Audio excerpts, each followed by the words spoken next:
आज हम बात कर रहे हैं जर्नल की, जो सबसे ज़्यादा इम्पोर्टेंट है। अगर हम बात करें अकाउंटिंग सब्जेक्ट के लिए, तो सबसे ज़्यादा इम्पोर्टेंट है जर्नल एंट्रीज बनाना।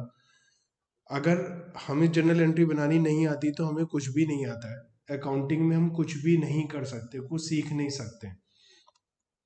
हर चैप्टर में जर्नल एंट्रीज का यूज़ होगा, तो बहुत ज़रूरी है कि हम जर्नल एंट्रीज को अच्छे से सीखें। मैंने ये देखा है कि ग्रेजुएट स्टूडेंट्स भी होते हैं, उन्हें भी जर्नल एंट्रीज बनाने में प्रॉब्लम आती है।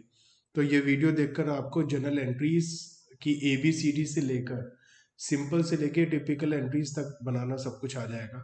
थोड़ा सा पेशेंस रखना पड़ेगा, क्योंकि मैं इस चैप्टर में बहुत सारी एंट्रीज सिखाने वाला हूँ। एक बार हम इस पूरे वीडियो को इस पूरे चैप्टर की बहुत सारी वीडियोस होंगी। अगर आप हर एक वीडियो को ध्यान से देख लेंगे और समझ लेंगे, तो पूरी लाइफ में आपको जर्नल एंट्री बनाने में कोई टेंशन नहीं होगी। तो आज हम शुरुआत करें जर्नल की। मैं आपको इसमें एकदम बेसिक बातें बताऊंगा, और स्टार्टिंग से कि जर्नल एंट्री बेसिकली होती क्या है। जर्नल एंट्री में हम लोग हर एक ट्रांजैक्शन को रिकॉर्ड करते हैं और एक स्पेशल मेथड से रिकॉर्ड करते हैं। जैसे हमने किसी को पेमेंट की, तो पेमेंट करने को ऐसा रिकॉर्ड किया जाएगा कि आगे जाकर उसको बहुत जगह इस्तेमाल किया जा सके। तो रिकॉर्ड करना मतलब हम केवल ये नहीं, हमने रमेश को पेमेंट करा तो हम रमेश को पेमेंट किया बस ये लिख दे कि कैश पेड टू रमेश। हम उसको एक स्पेशल टेक्निक से लिखेंगे, उस स्पेशल टेक्निक को जर्नल एंट्रीज बोलते हैं। हर हर ट्रांजेक्शन की एक स्पेशल टेक्निक होगी जिसे हम लिखेंगे। अब वो टेक्निक ही सीखनी है, जिसे सीखने में हमें थोड़ा समय लगेगा। और जब हम सारी ट्रांजेक्शन को रिकॉर्ड कर लेते हैं, तो हम हर एक चीज के लिए एक अलग अकाउंट ओपन करते हैं। आपको पता होगा, जैसे हम लोग बैंक में जाते हैं तो बैंक में एक अकाउंट ओपन होता है हमारा, तो उसी तरीके से हर चीज का एक अकाउंट ओपन होगा। बिल्डिंग है तो एक बिल्डिंग का अकाउंट ओपन हो जाएगा। एक हमारे पास मशीनरी है तो मशीनरी का एक अकाउंट ओपन हो जाएगा। हमने रमेश से पैसा लेना है तो रमेश का एक अलग अकाउंट ओपन हो जाएगा। हमने रेंट का पेमेंट करा है तो रेंट का एक अलग अकाउंट ओपन हो जाएगा। इन शॉर्ट, जितनी भी ट्रांजैक्शन होंगी, उसमें जितनी भी चीजें होंगी, उन सबका एक अलग अकाउंट ओपन हो जाएगा। वो अकाउंट कैसे बनाएंगे वो हम सीखेंगे नेक्स्ट चैप्टर में, जिसका नाम है लेजर। लेकिन पहले, उससे पहले हल्का सा आपको इंट्रोडक्शन दे रहा हूँ।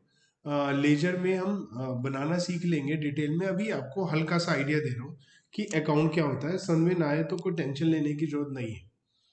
अकाउंट एक रिकॉर्ड है जिसमें हम पर्टिकुलर हेड लिखते हैं, मतलब जैसे name of account wages. Wages का मतलब होता है कि हम अपने वर्कर को जो पैसा देते हैं। तो अगर वेजेस अकाउंट है तो उसमें केवल वेजेस की ही ट्रांजेक्शन लिखी जाएंगी। ऐसे हर एक ट्रांजेक्शन, हर एक हेड के लिए अलग अकाउंट ओपन हो जाता है। It records not only the amount of transaction but also their effect and direction. तो हम अमाउंट के अलावा और भी कुछ लिखेंगे कि वो क्या इफेक्ट कर रहा है, वो बढ़ रहा है, कम हो रहा है, ये सब कुछ लिखा जाएगा। एक अकाउंट को दो पार्ट में डिवाइड किया जाता है, डेबिट एंड क्रेडिट। जैसे हम बात करते हैं ना मैथमेटिक्स में, प्लस माइनस मल्टीप्लाई डिवाइड, ऐसे ही अकाउंटिंग में डेबिट और एक क्रेडिट होता है। ये केवल डिवीजन के दो मेथड है, डेबिट एंड क्रेडिट। ये प्लस माइनस मल्टीप्लाई डिवाइड से इसका कोई लेना देना नहीं है। कुछ लोग कहते हैं कि प्लस और माइनस होता है, तो बिल्कुल प्लस माइनस नहीं होता है। डेबिट क्रेडिट बिल्कुल ऐसा है जैसे दिन रात का सेग्रीगेशन हमने बोला। और ऑन ऑफ होता है, एक ऑन होता है उसका रिवर्सल ऑफ होता है। ऐसी डेबिट है और उसका रिवर्सल क्रेडिट है, एक नाम है इसका, और किसी चीज से कोई लेना देना नहीं है। यूजुअली हम इसे टी फॉर्म में बनाते हैं। टी फॉर्म का मतलब होता है ऐसा, इस फॉर्मेट में बनाते हैं। तो ये टी फॉर्म हो गया, ये हमारा टी बन गया। ये इसे टी फॉर्म बोलते हैं। ये मिड पॉइंट है इसका, और ये ऊपर फर्स्ट लाइन है। इसके बाद लेफ्ट साइड साइड और राइट हैंड साइड, इन दोनों में इक्वल कॉलम होते हैं।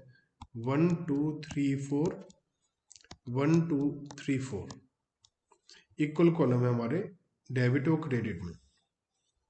ये हमारी डेबिट साइड है, डेबिट को शॉर्ट में DR डॉट लिख देते हैं और क्रेडिट को CR डॉट लिख देते हैं।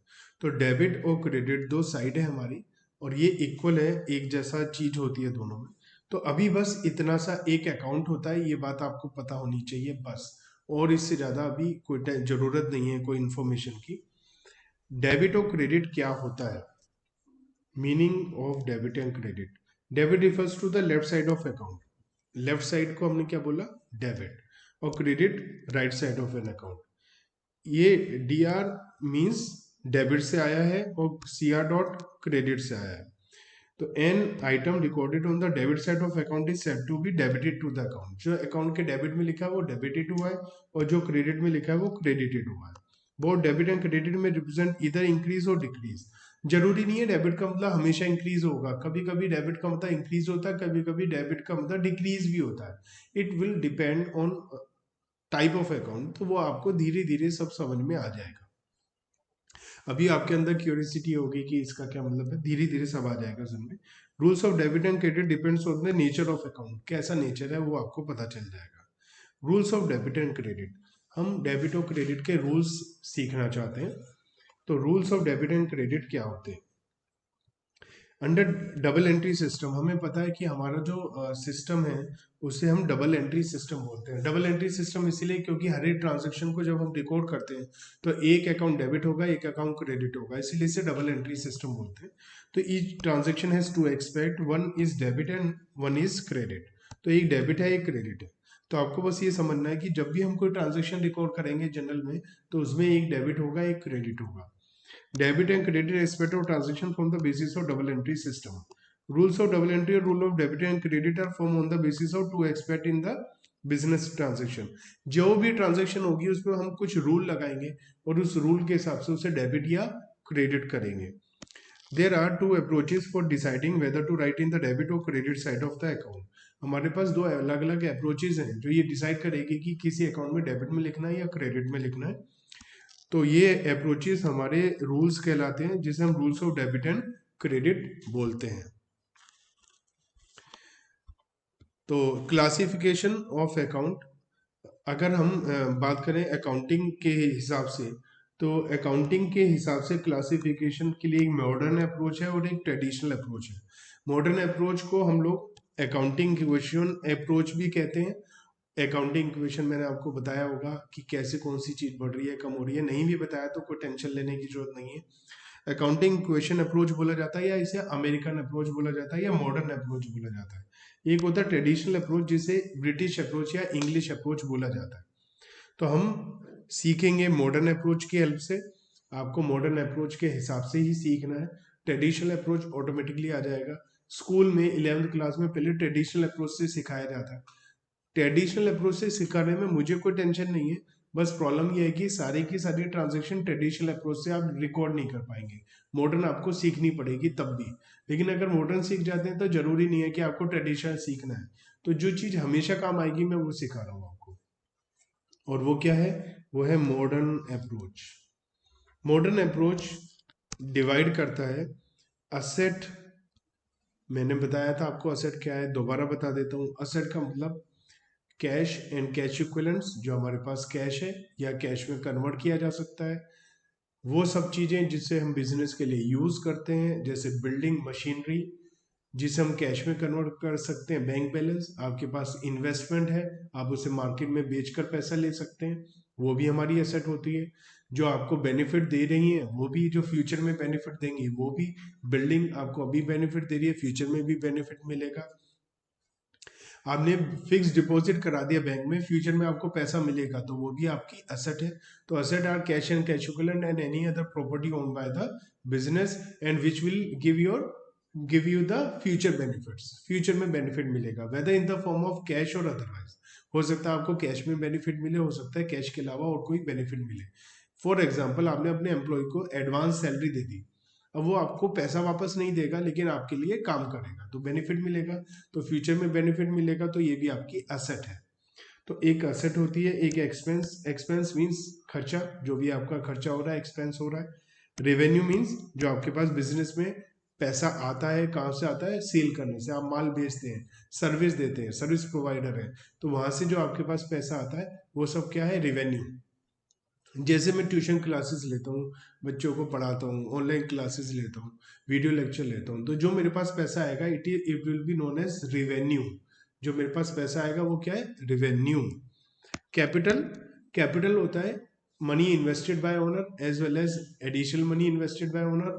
इन short, money payable by business to owner is known as capital, जो बिजनेस ने ओनर को देना है। एक हमारी थ्योरी में मैंने आपको बताया था कि एक हमारी बिजनेस एंटिटी कॉन्सेप्ट होती है। बिजनेस एंटिटी कॉन्सेप्ट का मतलब क्या होता है? बिजनेस एंटिटी कॉन्सेप्ट का मतलब होता है कि बिजनेस अलग है, ओनर अलग है। बिजनेस अलग है, ओनर अलग है, और हमें बिजनेस के हिसाब से सोचना होता है। तो क्योंकि बिजनेस के हिसाब से सोच रहे हैं, तो बिजनेस ने ओनर को जो पैसा देना है वो कैपिटल की तरह माना जाता है। उसे क्या बोलते हैं? Capital. Money payable by business to owner is known as capital. तो इस कैपिटल में ओपनिंग जो स्टार्टिंग की कैपिटल है वो आ जाती है, एडिशनल कैपिटल आती है, विड्रॉल कैपिटल माइनस हो जाती है। जैसे जैसे प्रॉफिट होता रहता है ये कैपिटल बढ़ती रहती है, क्योंकि प्रॉफिट भी ओनर को देना है। तो प्रॉफिट इंक्रीज करता है कैपिटल को, और लॉस डिक्रीज कर देता है। ड्रॉइंग्स, जो पर्सनल यूज के लिए पैसा निकाला जाता है या सामान निकाला जाता है, उसे हम ड्रॉइंग्स बोलते हैं, वो भी हमारी कैपिटल को रिड्यूस करता है। लाइबिलिटी, जो मनी पेबल टू आउटसाइडर्स है या बेनिफिट्स पेबल टू आउटसाइडर्स, इसे हम लाइबिलिटी बोलते हैं। तो इस पार्ट में डिवाइड कर देता है ये, ठीक है। इसके कुछ रूल्स हैं। ये रूल नंबर कहीं बुक में, कहीं ऐसा ट्रेडिशनली कहीं लिखे हुए नहीं है। ये रूल मैंने केवल बनाए हैं आप लोगों की सहूलियत के लिए, आपके आराम के लिए। अगर केवल ये 8 रूल्स हैं, ये रूल्स अगर आप थोड़े से समझ लेंगे, याद कर लेंगे, तो आपको जनरल एंट्रीज बनाने में कभी कोई टेंशन नहीं होगी। रूल नंबर केवल इसलिए दे रहा हूँ क्योंकि मैं हर बार रूल समझाऊंगा, उसमें बहुत टाइम लगेगा। एक बार मैं रूल समझाने के बाद आपको फ्यूचर में बस ये बताऊंगा, रूल नंबर 1 इसलिए मैंने डेबिट किया, रूल नंबर 7 इसलिए मैंने क्रेडिट किया। केवल इतना सा बताने से ही आप मेरी बात समझ जाएंगे। तो बात को छोटा करने के लिए मैं आपको रूल नंबर सिखा रहा हूँ, ये आपकी बहुत हेल्प करेंगे। और जो भी मैं जनरल एंट्री लिखूंगा उसके आगे रूल नंबर लिख दूंगा, तो आपको पता चल जाएगा ये डेबिट और क्रेडिट क्यों हो रहा है। सबसे पहले हम रूल बात करते हैं असेट से। तो इसके लिए हम थोड़ा सा ये मानते हैं, एक हल्का सा आपको इंट्रोडक्शन दे दूं। डेबिट और क्रेडिट एक तरीके से किसी भी चीज का बंटवारा है, या तो डेबिट या क्रेडिट। तो मैं आपको डेबिट क्रेडिट एक तरीके से बताऊं कि 2 टीम बननी है और उस टीम में बंटवारा होना है डेबिट और क्रेडिट में। तो हम 2 टीम है हमारे पास, और बंटवारा किस चीज का होना है? इन सब चीजों का जो मैंने ऊपर लिस्ट में बताई है। तो या तो ये डेबिट में आएंगी या ये क्रेडिट में आएंगी। तो या तो कोई चीज डेबिट होगी या क्रेडिट होगी, और हमेशा ही वो उसका फाइनल बैलेंस मतलब जो होगा वो डेबिट या क्रेडिट ही होगा। तो हमने क्या करा, बंटवारा करते हैं। जैसे असेट है, असेट को अगर हम बोलते हैं डेबिट, तो असेट मतलब हमेशा डेबिट याद रखना। असेट ये कोई और अब कुछ नहीं हो सकता, ये हार्ड एंड फास्ट रूल है, ये यूनिवर्सल है कि असेट डेबिट होती है। तो ये बात आपको ध्यान रखनी है, असेट मतलब डेबिट। तो असेट का जो रिवर्सल है वो क्रेडिट हो जाएगा। असेट का रिवर्सल कौन है? लाइबिलिटी। असेट का अपोजिट कौन है? लाइबिलिटी। असेट का मतलब जो पैसा आएगा, लाइबिलिटी का मतलब जो पैसा जाएगा। तो लाइबिलिटी क्रेडिट हो जाएगा ऑटोमेटिकली। आपको ये बता दूं कि डेबिट और credit both are opposite to each other, दोनों एक दूसरे के अपोजिट है। तो असेट डेबिट होगा तो लाइबिलिटी क्रेडिट ही होगा। एक्सपेंस को अगर मैं डेबिट बोलता हूं तो रिवेन्यू क्रेडिट ही होगा। एक्सपेंस डेबिट होगा तो रिवेन्यू क्रेडिट ही होगा, ठीक है। एक्सपेंस डेबिट है तो लॉसेस भी डेबिट ही होंगे, और लॉसेस डेबिट होंगे तो प्रॉफिट्स क्रेडिट ही होंगे। अब रिवेन्यू आ गया ये। अब कैपिटल, लाइबिलिटी और कैपिटल में पता है थोड़ा सा फर्क क्या है? लाइबिलिटी जो आउटसाइडर को पेमेंट करना है बिजनेस ने, और कैपिटल जो ओनर को पेमेंट करना है। कैपिटल इज ऑल्सो लाइबिलिटी जो हमें पेमेंट करना है। तो इसका मतलब कैपिटल भी कहां पर आ जाएगी? क्रेडिट साइड में आ जाएगी, क्योंकि कैपिटल का रिवर्सल ड्रॉइंग्स होता है। कैपिटल मतलब जो पैसा बिजनेस में लगाया ओनर ने, और ड्रॉइंग्स जो निकाला, तो ड्रॉइंग्स कौन हो जाएगा? डेबिट। ऐसे इस तरीके से हमें सेग्रीगेशन करना है। तो ये परमानेंट है, आपको केवल इन बातों का भी ध्यान रखना है। अगर आप इन्हीं चीजों को ध्यान में रखेंगे तो हमारा काम चल जाएगा फिलहाल के लिए। अब आपको हल्का सा बता दूं, कि एक रिजर्व होती है। रिजर्व मतलब जो प्रॉफिट को रिटेन करा जाता है किसी पर्पस के लिए, या ऐसे ही रिजर्व मतलब रिजर्व रखना, किसी चीज को संभाल कर रखना। तो रिजर्व इज ऑल्सो प्रॉफिट, तो वो भी क्रेडिट ही हो जाएगा। तो इन शॉर्ट आपको क्या ध्यान रखना है कि असेट डेबिट होता है, तो देखो असेट डेबिट होता है, असेट डेबिट होता है, तो असेट डेबिट हो गया, ठीक है। फिर एक्सपेंसेस के रूल आएंगे। एक्सपेंस डेबिट क्यों लिखा है मैंने, क्योंकि एक्सपेंस डेबिट साइड में इनकी टीम है। डेबिट टीम में कौन है, एक्सपेंस। और क्रेडिट टीम में कौन है, इनकम। और कौन है क्रेडिट टीम में, कैपिटल, लाइबिलिटीज, प्रोविजन। प्रोविजन आप जस्ट लाइक लाइबिलिटी मानकर चलिए अभी।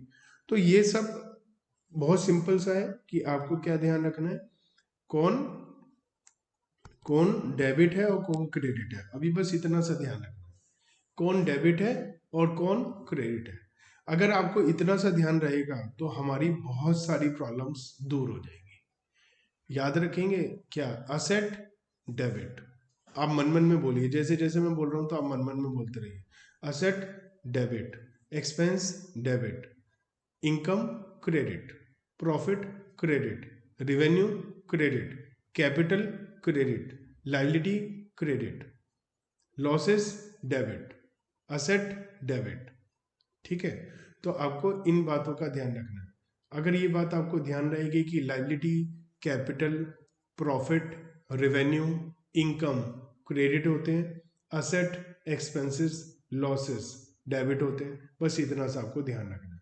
अगर आप ये बात ध्यान रखेंगे तो हमारी बहुत सारी चीजें बहुत आसान हो जाएंगी।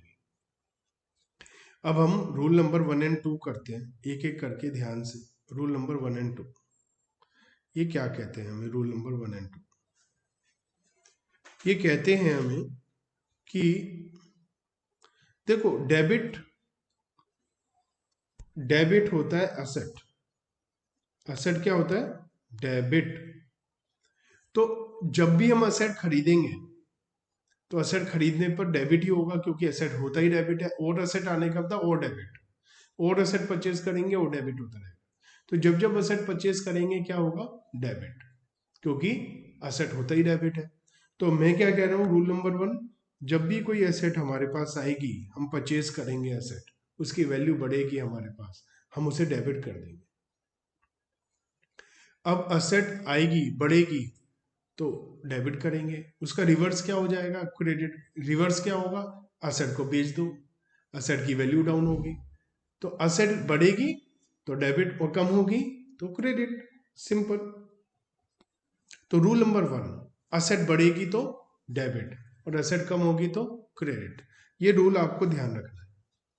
रूल नंबर 1, असेट बढ़ेगी तो डेबिट, असेट कम होगी तो क्रेडिट। अब मन मन में बोलिए मेरे साथ जो मैं बोल रहा हूं। रूल नंबर 1, असेट बढ़ेगी तो डेबिट। रूल नंबर 2, असेट कम होगी तो क्रेडिट। असेट खरीदेंगे तो डेबिट, असेट बेचेंगे तो क्रेडिट। कैश भी हमारी असेट होती है, कैश आएगा तो डेबिट, जाएगा तो क्रेडिट, ठीक है। तो असेट रिड्यूस होगा क्रेडिट, डिक्रीज होगा क्रेडिट, इंक्रीज होगा डेबिट, सिंपल।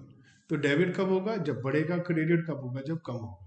ये बात ध्यान रखनी है आप लोगों ने, और यही सेम बात एक्सपेंस पर भी अप्लाई होगी। रीजन बीइंग कि एक्सपेंस भी डेबिट ही होता है। तो जब भी खर्चा करेंगे हम तो हम डेबिट करेंगे उसे। Rule number 3, increase in expense debit, खर्चा होगा डेबिट। जैसे आप गए मार्केट में गए और आपने कोल्ड ड्रिंक पी 20 रुपए की, तो आपका एक्सपेंस है 20। आपने पैटी भी खाया 20 रुपए का, तो आपका एक्सपेंस 40 हो गया। आपने पेस्ट्री खाई 50, तो 40 + 15 90 हो गया। तो जैसे जैसे एक्सपेंस आप करते जा रहे हैं वैसे वैसे एक्सपेंस बढ़ता जा रहा है।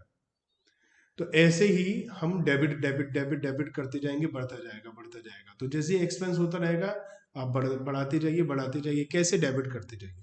असेट बढ़ेगी डेबिट, एक्सपेंस बढ़ेगा डेबिट, बस। मैंने दोनों को चाहता तो मैं रूल नंबर 1 2 में यही कर देता, असेट बढ़ेगी और या एक्सपेंस बढ़ेगा तो डेबिट रूल नंबर 1, असेट कम होगी या एक्सपेंस कम होगा तो क्रेडिट रूल नंबर 2। मैं चाहता तो इन 4 के बजाय 2 रूल में ही काम कर देता, लेकिन मैंने जानबूझ के नहीं किया। क्यों, क्योंकि आपको पता होना चाहिए कि आप डेबिट कर रहे हैं तो वो असेट को डेबिट कर रहे हैं या एक्सपेंस को। मैं रूल नंबर 1 बोलूंगा तो इसका मतलब आप असेट को डेबिट कर रहे हैं, रूल नंबर 3 कहूंगा तो इसका मतलब एक्सपेंस को डेबिट कर रहे हैं। आपको ये बात पता होनी चाहिए कि आप असेट को डेबिट कर रहे हैं या एक्सपेंस को। असेट और एक्सपेंस में बहुत थोड़ा सा फर्क है, आप समझिए। आपने कार खरीदी तो ये एक असेट है, और आपने उसमें पेट्रोल डलवाया तो ये आपका एक्सपेंस है। आप असेट कार खरीदेंगे तो रूल नंबर 1 लगेगा, एक्सपेंस आप पेट्रोल डलवाएंगे तो रूल नंबर 3 लगेगा। रूल नंबर 3 है इंक्रीज इन एक्सपेंस। आपने एसी लगवाया तो रूल नंबर 1 लगेगा। रूल नंबर 1 क्या कहता है आपको, असेट बढ़ेगी तो आपको डेबिट करना है। अगर आपने इलेक्ट्रिसिटी एक्सपेंसेस की पेमेंट करी है तो रूल नंबर 3 लगेगा, क्योंकि वो एक्सपेंस है। तो हम रूल नंबर 1 और 3 इसलिए कर रहे हैं ताकि आपको पता चल सके कि एसेट को डेबिट कर रहे हैं या एक्सपेंस को डेबिट कर रहे हैं। ये रूल नंबर आपको समझाने के लिए है, एग्जाम में इस रूल नंबर को लिखना नहीं है, केवल आपको समझाने के लिए है। तो एसेट बढ़ेगी तो डेबिट, कम होगी तो क्रेडिट, एक्सपेंस बढ़ेगा तो डेबिट, एक्सपेंस कम होगा तो क्रेडिट। अब एक्सपेंस कम कैसे होगा, देखिए हम बाद में जाके एक चैप्टर पढ़ेंगे rectification of errors. Rectification of error क्या कहता है कि अगर हमसे कोई गलती हो जाए तो उसे ठीक भी करना है। हम अकाउंटिंग में ऐसा नहीं करते काट देते हैं और ठीक कर देते हैं, हमें ठीक करने के लिए भी उसकी जर्नल एंट्री बनानी पड़ेगी। कोई एक्सपेंस 500 की जगह गलती से 600 लिख दिया, तो अब हमें 100 से रिड्यूस करने के लिए उसे कम करना पड़ेगा, रूल नंबर 4 क्रेडिट करना पड़ेगा। तो एक्सपेंस बढ़ेगा तो डेबिट, कम होगा तो क्रेडिट। रूल नंबर 1 2 3 4 मुझे उम्मीद है आपको समझ में आ गए होंगे।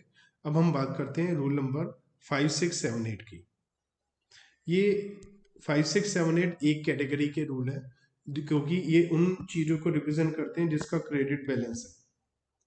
देखिए डेबिट बढ़ेगा तो डेबिट, और क्रेडिट बढ़ेगा तो क्रेडिट, बहुत सिंपल सी बात है। तो रूल नंबर 5 कहता है कि जैसे ही आपकी इनकम, रिवेन्यू, प्रॉफिट बढ़ेगा, क्योंकि इसका क्रेडिट बैलेंस होता है, आप इसे क्रेडिट कर दीजिए। डेबिट को डेबिट करने से बढ़ेगा, क्रेडिट को क्रेडिट करने से बढ़ेगा। तो रूल नंबर 5 कहता है इनकम बढ़ेगी, इनकम होगी, आपने सेल करी तो पैसा आएगा, सेल होगी तो उसे रूल नंबर 5 के हिसाब से क्रेडिट कर देंगे, और अगर कम होगी, सेल रिटर्न हो जाएगा, माल वापस आ जाएगा, तो रूल नंबर 6 के हिसाब से उसे डेबिट कर देंगे। तो इनकम को रूल नंबर 5 के हिसाब से क्रेडिट करेंगे, और अगर इनकम बढ़ाए नहीं है क्रेडिट करेंगे, कम करनी है तो डेबिट कर देंगे। बहुत सिंपल सी बात है। तो रूल नंबर 5 6 क्या कहता है, इनकम बढ़े क्रेडिट कर दो, रूल नंबर 5, और इनकम कम हो तो डेबिट कर दो, रूल नंबर 6। अब लास्ट रूल है, उसके बाद हम दुनिया जहान की सारी जनरल एंट्री बनाने के लिए रेडी हो जाएंगे। रूल नंबर 6 के बाद रूल नंबर 7 है लाइबिलिटीज कैपिटल के लिए। तो कैपिटल या लाइबिलिटी दोनों ही पैसा देना है, लाइबिलिटी आउटसाइडर को देना है, कैपिटल ओनर को पैसा देना है। तो लाइबिलिटी और कैपिटल इन सब का भी क्रेडिट बैलेंस होता है, तो बढ़ेगा तो क्रेडिट, कम होगा तो debit. Rule number 7, capital liability provision बढ़ेंगे तो क्रेडिट, रूल नंबर 8 कम होंगे तो डेबिट। अब ये बढ़ेंगे कैसे, आपने लोन लिया, लोन लेने से आपकी लाइबिलिटी बढ़ेगी ना। आपने लोन, आपके पास 1 लाख रुपए का पहले से, you have already 1 lakh rupee loan, आपने 20,000 का लोन और ले लिया, तो 20,000 का लोन और लेने से क्या होगा, आपका लोन 1 लाख से बढ़कर 1,20,000 हो जाएगा।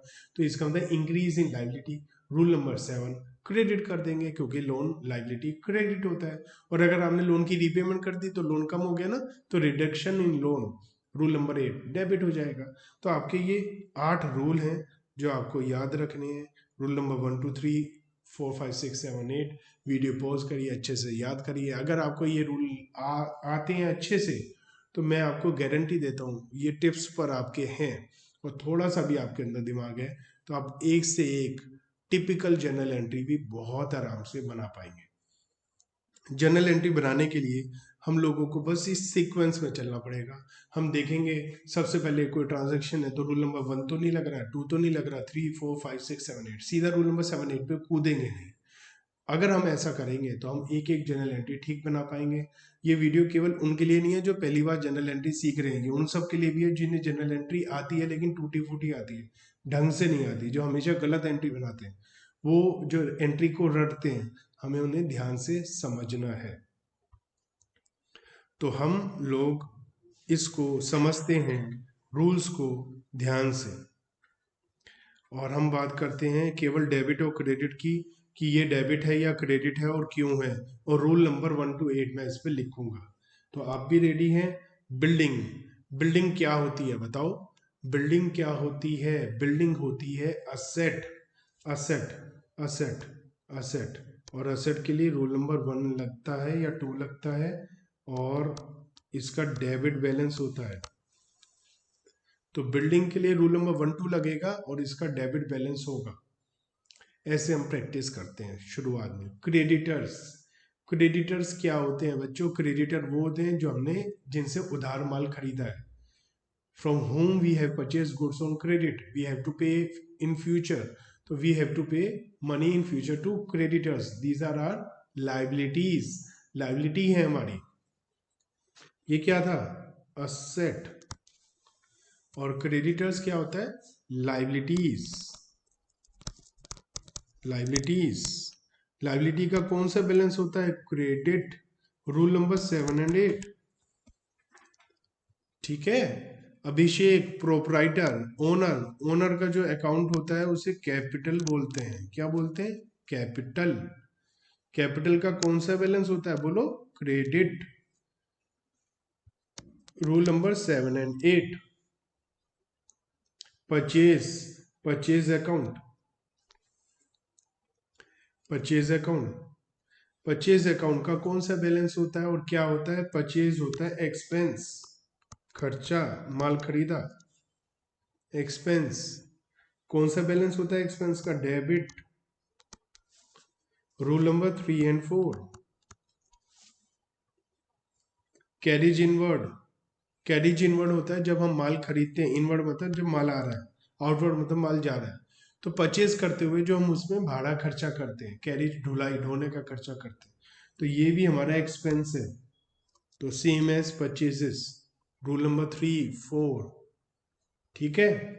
डेबिट बैलेंस होता है इसका। कैश, कैश हमारी एसेट होती है, एसेट का डेबिट बैलेंस होता है, रूल नंबर 1 2 लगता है। Rent received, rent received, rent मिला है, रेंट रिसीव्ड क्या होता है? रिवेन्यू, इनकम, इनकम का क्रेडिट बैलेंस होता है। रूल नंबर 5 6 था इसके बारे में। बढ़ेगा तो क्रेडिट, कम होगा तो debit. Interest payable, payable, payable का मतलब फ्यूचर में पैसा देना है। अगर आपने फ्यूचर में पैसा देना है तो ये आपकी लाइबिलिटी है। क्या है? Liability. Rule number 7 8, credit balance होता है लाइबिलिटी का। बिल्स पेबल, पैसा देना है, same as interest payable, liability, rule number 7 8, credit balance होता है। Debtors, to whom we have sold goods on credit, जिनको उधार सामान बेचा है, इनसे पैसा लेना है, पैसा लेना है, तो असेट है हमारी, असेट है तो डेबिट बैलेंस है, rule number 1 and 2। Accrued commission, commission कमा लिया अभी मिला नहीं है, फ्यूचर में मिलेगा, फ्यूचर में जो चीज मिलेगी वो असेट है, असेट, असेट, असेट का डेबिट बैलेंस होता है, rule number 1 and 2। Bill receivable, future में पैसा मिलेगा, asset, rule number 1 2, debit balance होता है। बहुत सिंपल सी बात है, इन सब बातों को ध्यान में रखेंगे तो आगे चलकर लाइफ में कभी दिक्कत नहीं आएगी। Question number 2, from the following transaction state the nature of the account and state which account will be debited and which account will be credited on the basis of modern classification। हमें बताना है कि कौन कौन से account effect हो रहे हैं और वो बढ़ रहे हैं, कम हो रहे हैं, उसे डेबिट करेंगे या क्रेडिट करेंगे। ये बात हमें समझनी है। समझे? सबसे पहली बात तो ये समझनी है कि हमें जो सोचना है वो बिजनेस के हिसाब से सोचना है। आप सोचिए, आप खुद बिजनेस है, एक ओनर नहीं है। ओनर एक डिफरेंट सेपरेट लीगल एंटिटी है। ओनर अलग है, बिजनेस अलग है। और आप कौन है? आप कौन है? आप बिजनेस है। और आप सोचिए, बिजनेस ट्रांजैक्शन कर सकता है, वो जीता जागता इंसान है, वो माल खरीद सकता है, वो माल बेच सकता है। तो जो ट्रांजैक्शन है सब कौन कर रहा है? बिजनेस। अब यहां पर दिनेश ने बिजनेस स्टार्ट किया है 5 लाख रुपीज से, कैश पैसा दिया है उसने, तो आप एक बात ध्यान रखिए, आप ओनर हैं या बिजनेस है, तो आप बिजनेस है, तो आप दिनेश नहीं है, आप बिजनेस है। तो अगर आप दिनेश है तो आपके पास से पैसा जा रहा है क्योंकि आप 5 लाख रुपए बिजनेस में लगा रहे हो। कहाँ लगा रहे हो? बिजनेस में। लेकिन अगर आप बिजनेस है तो आपके पास पैसा आ रहा है क्योंकि दिनेश बिजनेस में पैसा लगा रहा है और आप बिजनेस है, तो बिजनेस के पास पैसा आ रहा है। और अगर बिजनेस के पास पैसा आ रहा है, पैसा मतलब कैश, तो एक तो कैश अकाउंट हो गया, एक तो कैश इफेक्ट हो गया। कैश हमारी एसेट होती है। कैश क्या होती है? एसेट। कैश आ रहा है, कैश आ रहा है तो असेट आ रही है, असेट आ रही है तो असेट बढ़ रही है, असेट बढ़ रही है तो रूल नंबर 1 लग रहा है। और रूल नंबर 1 कहता है कि डेबिट करेंगे। ऐसे हमें पता लगाना। General entry is nothing else, बस हम उसमें दो चीजों को डिवाइड करेंगे, क्या डेबिट होगा क्या क्रेडिट होगा, यही जनरल एंट्री है, यही ट्रांजेक्शन है। और पूरे लाइफ में जो एक अकाउंटेंट है वो डेबिट क्रेडिट ही करता रहता है। अगर आपको एक बार डेबिट क्रेडिट करना आ गया कि क्या डेबिट है क्या क्रेडिट है, आपको लाइफ में अकाउंटिंग में कभी कोई प्रॉब्लम नहीं होगी, ये मेरी गारंटी है। तो हाँ, दिनेश ने बिजनेस स्टार्ट किया, मैं दिनेश नहीं हूं, आप दिनेश नहीं है, दिनेश एक सेपरेट अलग इंसान है। आप बिजनेस है, मैं बिजनेस हूं, अगर मैं एंट्री बना रहा हूं, आप भी बिजनेस है। तो बिजनेस के हिसाब से सोचो कि बिजनेस में पैसा आया, पैसा मतलब कैश, कैश मतलब असेट, असेट मतलब डेबिट बैलेंस, डेबिट बैलेंस मतलब रूल नंबर 1 2, असेट बढ़ी तो डेबिट होगा। और बिजनेस में पैसा आया, कहां से आया, कहां से आया? तो मैं आपको सिखाता हूं। सबसे पहले आपको सीखना है असेट, रूल नंबर 1 2 असेट। अब असेट हो गया तो फिर रूल नंबर 3 4, कोई एक्सपेंस तो नहीं हो रहा है, कोई खर्चा तो नहीं हो रहा। फिर रूल नंबर 3 4 के बाद 5 6, कोई इनकम तो नहीं हो रही, नहीं जी कोई इनकम भी नहीं हो रही। लास्ट है रूल नंबर 7 8, तो भैया कोई लाइबिलिटी या कैपिटल होगा होगा। हाँ जी बिल्कुल कैपिटल है, क्योंकि ओनर ने पैसा लगाया, और जो ओनर पैसा लगाता है उसे कैपिटल बोलते हैं। कैपिटल कैपिटल कैपिटल, एक हो गई कैपिटल। कैपिटल का कौन सा बैलेंस होता है? क्रेडिट। कैपिटल बढ़ रही है कम हो रही है? जी उसने पैसा लगाया तो कैपिटल उसकी बढ़ गई, और पैसा लगाएगा उसकी कैपिटल बढ़ती जाएगी। कैपिटल बढ़ रही है, रूल नंबर 7, कैपिटल बढ़ती है, रूल नंबर 7। रूल नंबर 7 कहता है जी क्रेडिट करो। वैसे भी बच्चों एक अकाउंट हमने सबसे पहले कैश देखा डेबिट, तो दूसरा क्रेडिट ही होगा। ये रटना नहीं है, समझना है, मैं आपको समझाना चाहता हूँ। कैश डेबिट हो रहा तो दूसरा तो क्रेडिट ही होगा ना, बस ये दूसरा है क्या? दूसरा कैपिटल है। तो हम कह सकते हैं जनरल एंट्री में कैश क्या होगा? डेबिट, और कैपिटल क्या होगा? क्रेडिट। बस यही हमें सीखना है। चलिए अब हम आते हैं यहाँ पर सेकंड ट्रांजेक्शन पर। बोरोड फ्रॉम नरेश, हमने नरेश से पैसा उधार लिया है, लोन लिया है। हम कौन है? हम दिनेश नहीं है, हम बिजनेस है। बिजनेस ने नरेश से पैसा लिया है। आप सबसे पहले देखिए रूल नंबर 1 2, कोई असेट तो नहीं है भैया, पैसा लिया है तो पैसा कैश, कैश जो आता है वो क्या होती है? असेट। कैश आया, असेट आई, तो सबसे पहली चीज हुई कैश। लोन लेने पे कैश बढ़ेगा कम होगा? जी बढ़ेगा, बढ़ेगा तो रूल नंबर 1 लगेगा, रूल नंबर 1 लगेगा तो डेबिट होगा। लो जी डेबिट, कैश तो डेबिट हो गया। इसका मतलब कैश आएगा डेबिट जाएगा क्रेडिट, असेट आएगी डेबिट असेट जाएगी क्रेडिट। कैश की एंट्री सबसे ज्यादा होती है। अगर आपको पता चल गया कैश डेबिट है तो दूसरा क्रेडिट हो जाएगा चीज, कैश जा रहा है क्रेडिट तो दूसरी डेबिट हो जाएगी। ऐसा करके आप 60 70% जनरल एंट्री ठीक बना सकते हैं, क्योंकि कैश ट्रांजेक्शन सबसे ज्यादा होती है। Cash debit, rule number 1। अब क्रेडिट क्या होगा? हमने लोन लिया है नरेश से, लोन लिया है, लोन, तो लोन क्या होता है? क्या एक्सपेंस होता है? नहीं। क्या इनकम होती है? नहीं। लोन होता है लाइबिलिटी, रूल नंबर 7। लाइबिलिटी बढ़ रही है, लाइबिलिटी बढ़ रही है, तो लाइबिलिटी है, इसका नाम है लोन, लोन बढ़ रहा है, रूल नंबर 7। रूल नंबर 7 कहता है क्रेडिट करो। इसका मतलब कि कैश डेबिट होगा, लोन क्रेडिट होगा। लोन फ्रॉम नरेश भी लिख सकते हैं। तो मैंने बताया था ना शुरू में अकाउंट, तो इसे पता है अकाउंटिंग की लैंग्वेज में क्या बोलेंगे? इसे अकाउंटिंग की लैंग्वेज में बोलेंगे कैश अकाउंट डेबिट होगा और लोन अकाउंट क्रेडिट होगा। Cash account debit, loan account credit, ऐसा बोलेंगे। चलिए हम आते हैं थर्ड ट्रांजेक्शन पर। Purchased furniture for 20,000 in cash from Raj furniture house. अब मैंने आपको जो सीक्वेंस बताया ना, रूल नंबर 1 2 3 4 5 6 7 8, जो सीक्वेंस है मैंने बहुत सोच समझ के, बहुत दिमाग लगा कर बताया। अगर आप इस सीक्वेंस से चलोगे तो ये एंट्री ठीक बनेगी, इस सीक्वेंस से नहीं चलोगे तो एंट्री गलत बनेगी। देखिए आपने राज फर्नीचर से माल फर्नीचर खरीदा।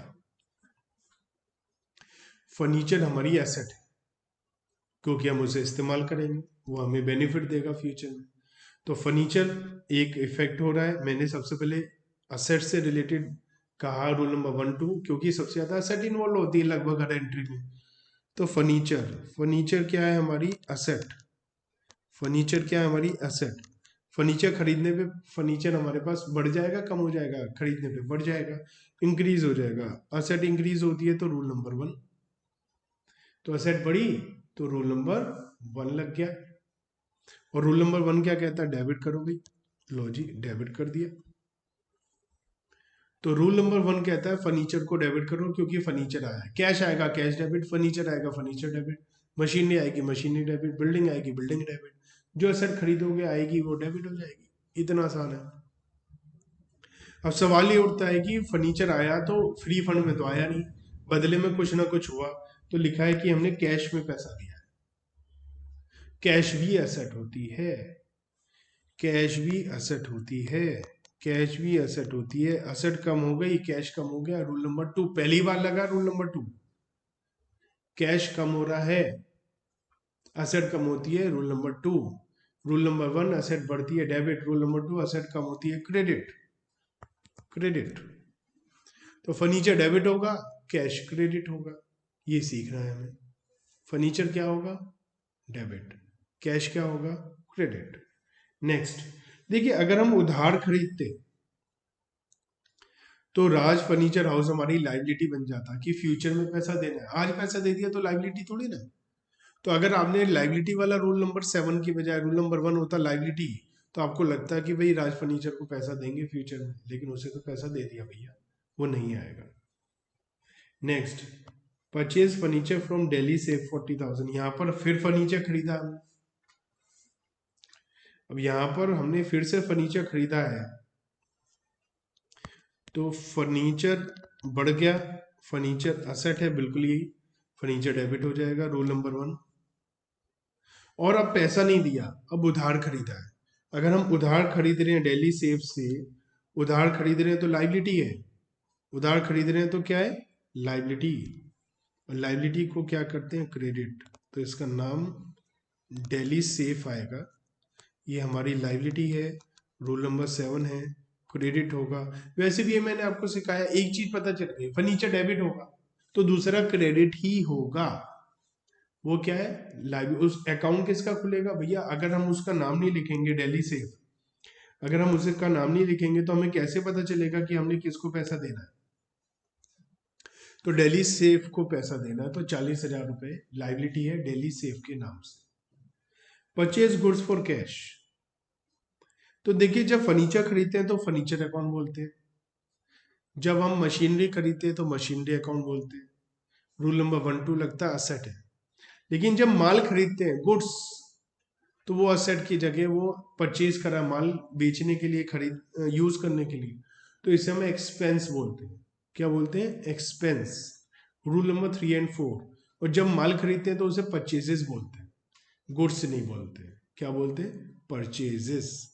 परचेजेस। तो रूल नंबर 1 2, कोई एसेट इन्वॉल्व है क्या? बिल्कुल है। कैश में माल खरीदा, कैश आ रहा है या जा रहा है? कैश जा रहा है। और अगर कैश जा रहा है तो कैश कम हो रहा है। कैश होता है असेट, असेट कम हो रहा है, असेट कम हो रहा है, असेट कम हो रहा है तो rule number 2। Rule number 2 credit. तो इसका मतलब कैश क्रेडिट होगा। तो डेबिट क्या होगा, परचेजेस, क्योंकि गुड्स आ रहा है, गुड्स को परचेजेस बोलेंगे। लेकिन सीखते हैं क्यों होगा। परचेजेस खर्चा हो रहा है, खर्चा हो रहा है, रूल नंबर 3, खर्चा होता है डेबिट करते हैं। तो हम लोग परचेजेस एक्सपेंस हो रहा है, रूल नंबर 3 डेबिट करेंगे। रूल नंबर 3 कहता है खर्चे को डेबिट करो। तो परचेजेस अकाउंट डेबिट हो जाएगा, कैश अकाउंट क्रेडिट हो जाएगा। अब हम बात करते हैं, परचेज्ड गुड्स फ्रॉम महेश, उधार सामान खरीदा है। तो रूल नंबर 1 2, कोई एसेट आई गई, कुछ एसेट नहीं आई, कुछ एसेट नहीं गई। रूल नंबर 3 4, खर्चा हुआ, बिल्कुल हुआ, माल खरीदा, खर्चा हो गया, इसे हम क्या बोलेंगे, परचेजेस। तो purchases, purchases rule number 3 debit होगा, माल खरीदने पे डेबिट होगा, असेट खरीदने पे डेबिट होगा। टू कैश, कैश क्या जा रहा है, रूल नंबर 2 नहीं, उधार खरीदा है, तो उधार खरीदने पे कैश का कोई लेना देना नहीं है। रूल नंबर 3 4 एक्सपेंसेस है, परचेजेस को डेबिट कर दिया हमने। कोई इनकम नहीं हो रही, तो रूल नंबर 7 8 पे आगे लाइबिलिटी कैपिटल, लाइबिलिटी है ना, उधार खरीद रहे हो, जिससे महेश से उधार खरीद रहे हो उसे पता क्या बोलते हैं, creditor.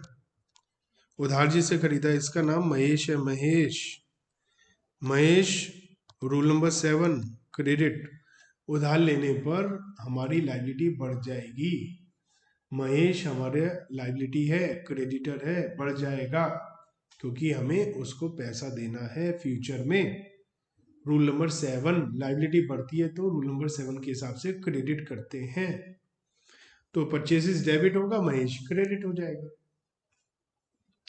Next, sold goods for cash to Karim, माल बेचा, कैश आ गया। कैश मतलब असेट, कैश मतलब असेट, असेट आया, रूल नंबर 1 डेबिट होगा, कैश डेबिट होगा, पैसा आया, हमारे पास पैसा आया। और सेल को मैंने बोला था रिवेन्यू होता है, सेल क्या होता है, रिवेन्यू, माल बेचोगे, सर्विस बेचोगे, इसे बोलते हैं रिवेन्यू। क्या बोलते हैं, रिवेन्यू। Rule number 5 6 revenue. तो माल बेचा तो इसे गुड्स नहीं बोलते, इसे सेल बोलते हैं। माल खरीदेंगे, परचेजेस, बेचेंगे, सेल्स, माल खरीदेंगे, परचेजेस, बेचेंगे, सेल्स। तो माल बेचा, सेल्स, सेल्स को क्या करते हैं, रूल नंबर 5, रिवेन्यू बढ़ गया, सेल बढ़ गई, रिवेन्यू बढ़ने पे रूल नंबर 5 कहता क्रेडिट करो। वैसे भी भैया डेबिट करोगे कैश तो दूसरा तो क्रेडिट ही होगा ना, तो कैश डेबिट, सेल्स क्रेडिट। ये हमारी sold goods for cash to Karim. Sold goods to Shyam on credit, Shyam को उधार सामान बेचा है। किसी को उधार सामान बेच रहे हो तो उससे पैसा तो लोगे ना फ्यूचर में, उसे बोलते हैं डेटर। क्या बोलते हैं, डेटर। जिसको उधार सामान बोलते हैं उसे बोलते हैं डेटर। यहाँ पर श्याम हमारा डेटर है, असेट है, असेट बढ़ रही है, क्योंकि श्याम हमारी एसेट है, पैसा देगा फ्यूचर में। उसे उधार बेच दिया तो उससे और ज्यादा पैसा लेना हमने, वो बढ़ गया।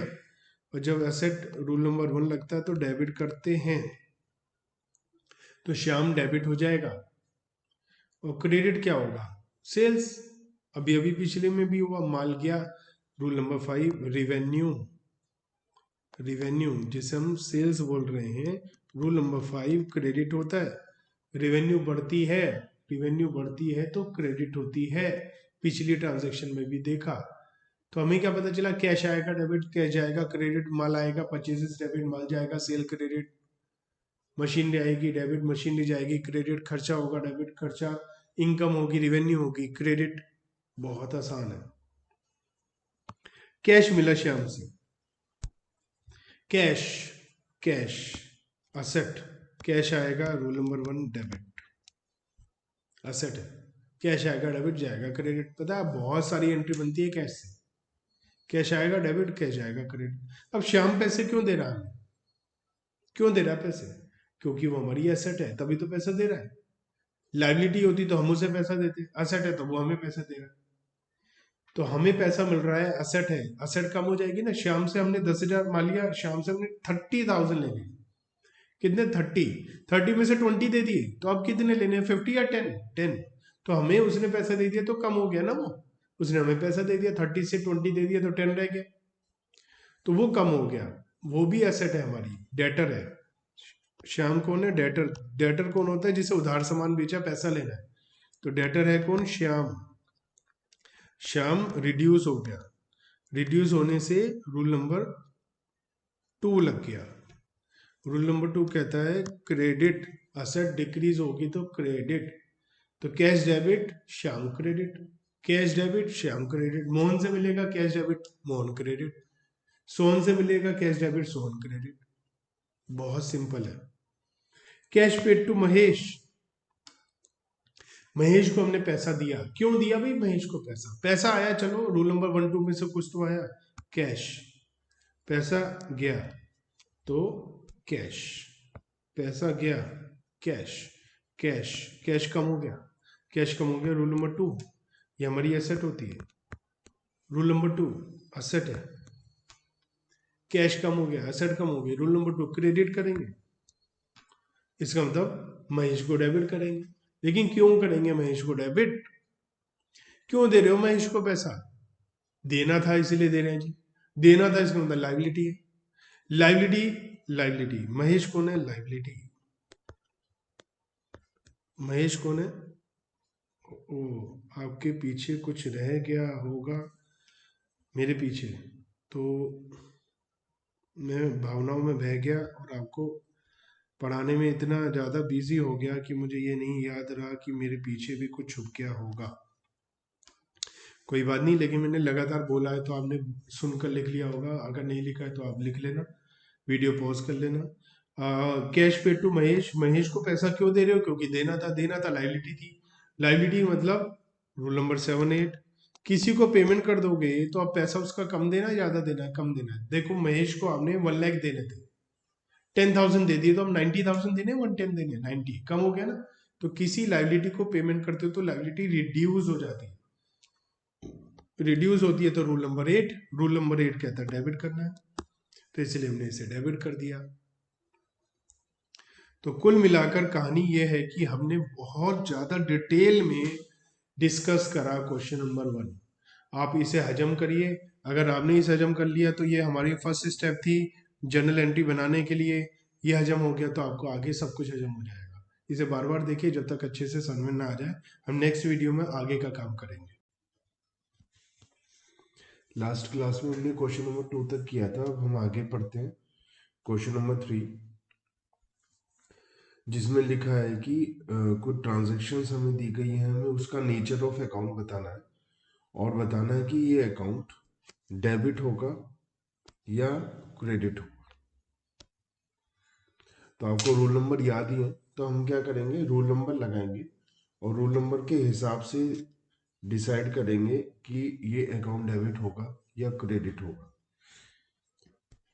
अनुज ने स्टार्ट किया बिजनेस कैश से, तो इसमें दो चीजें इन्वॉल्व हैं, एक तो कैश और एक ओनर ने बिजनेस में पैसा लगाया है जिसे हम कैपिटल बोलते हैं।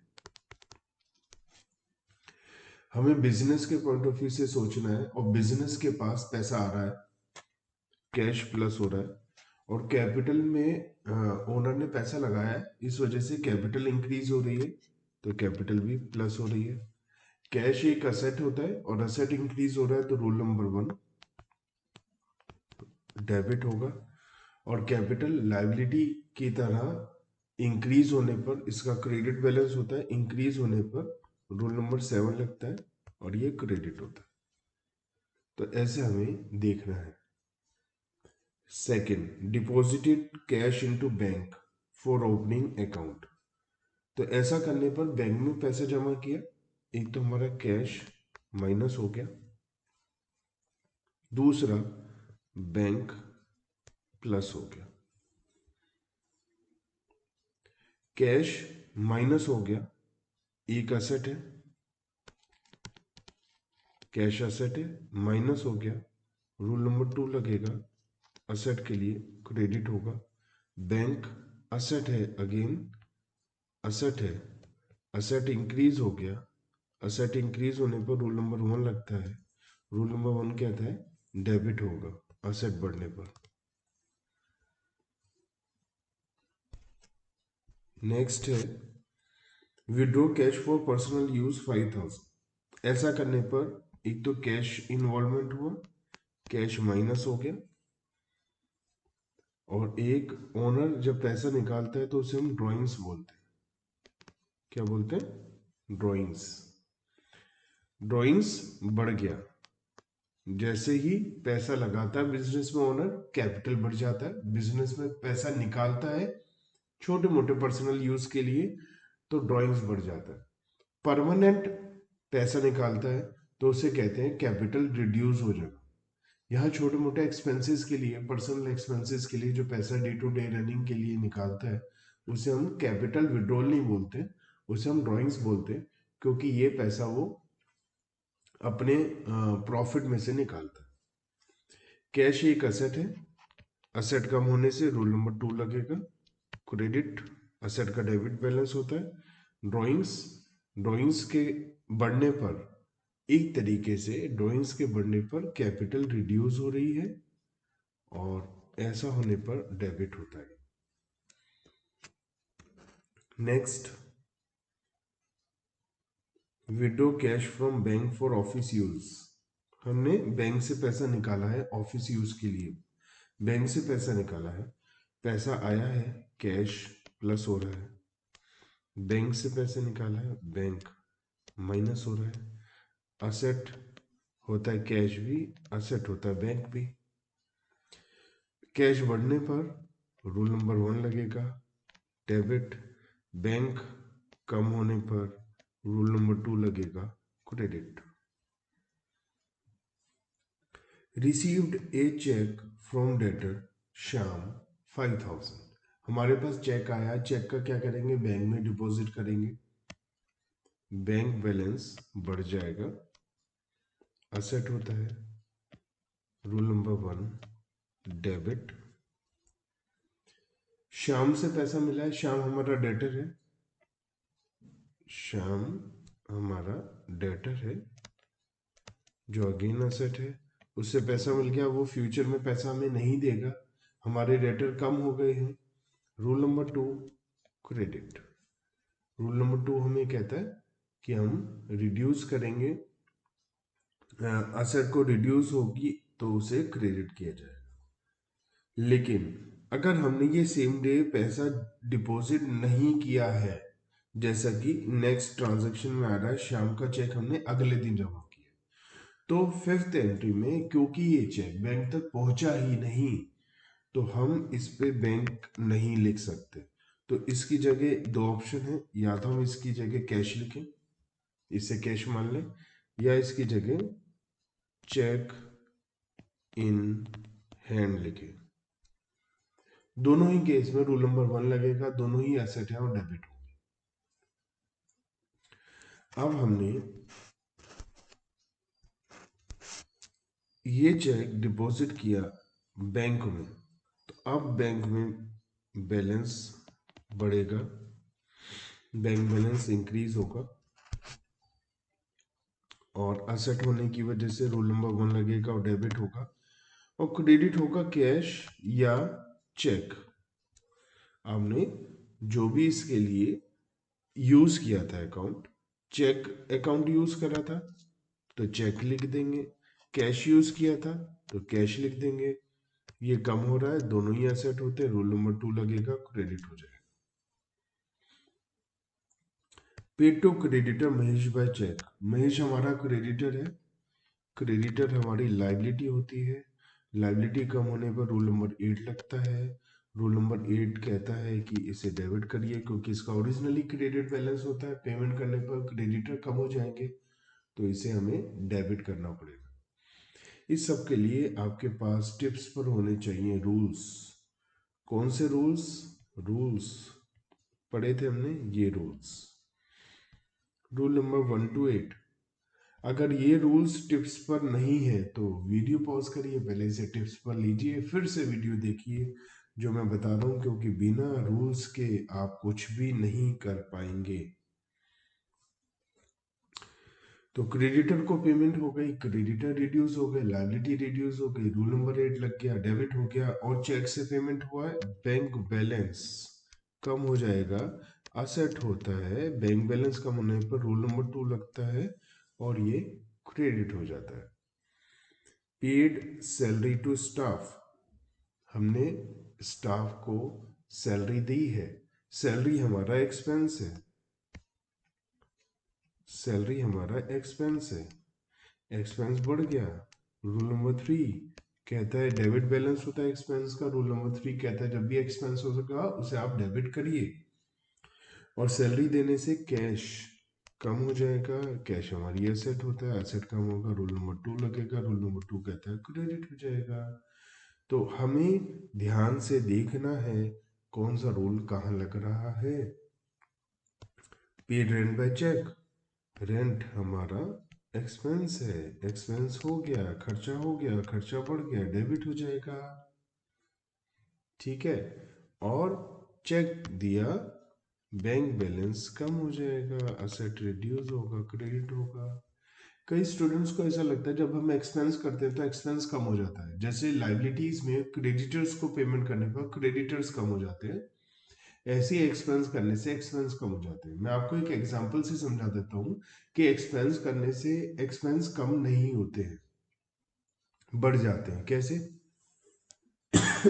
सॉरी, जैसे आप मार्केट जा रहे हैं, आपने कोल्ड ड्रिंक पी 20 रुपीज की, उसके बाद आपने पैटी खाया 20 का, तो आपका एक्सपेंस 0 नहीं हुआ, आपका एक्सपेंस 40 हो गया। पहले 20 की कोल्ड ड्रिंक, फिर 20 का पैटी, तो 20 20 40। तो जब भी हम एक्सपेंस करते हैं हमारा एक्सपेंस इंक्रीज होता है, ठीक है।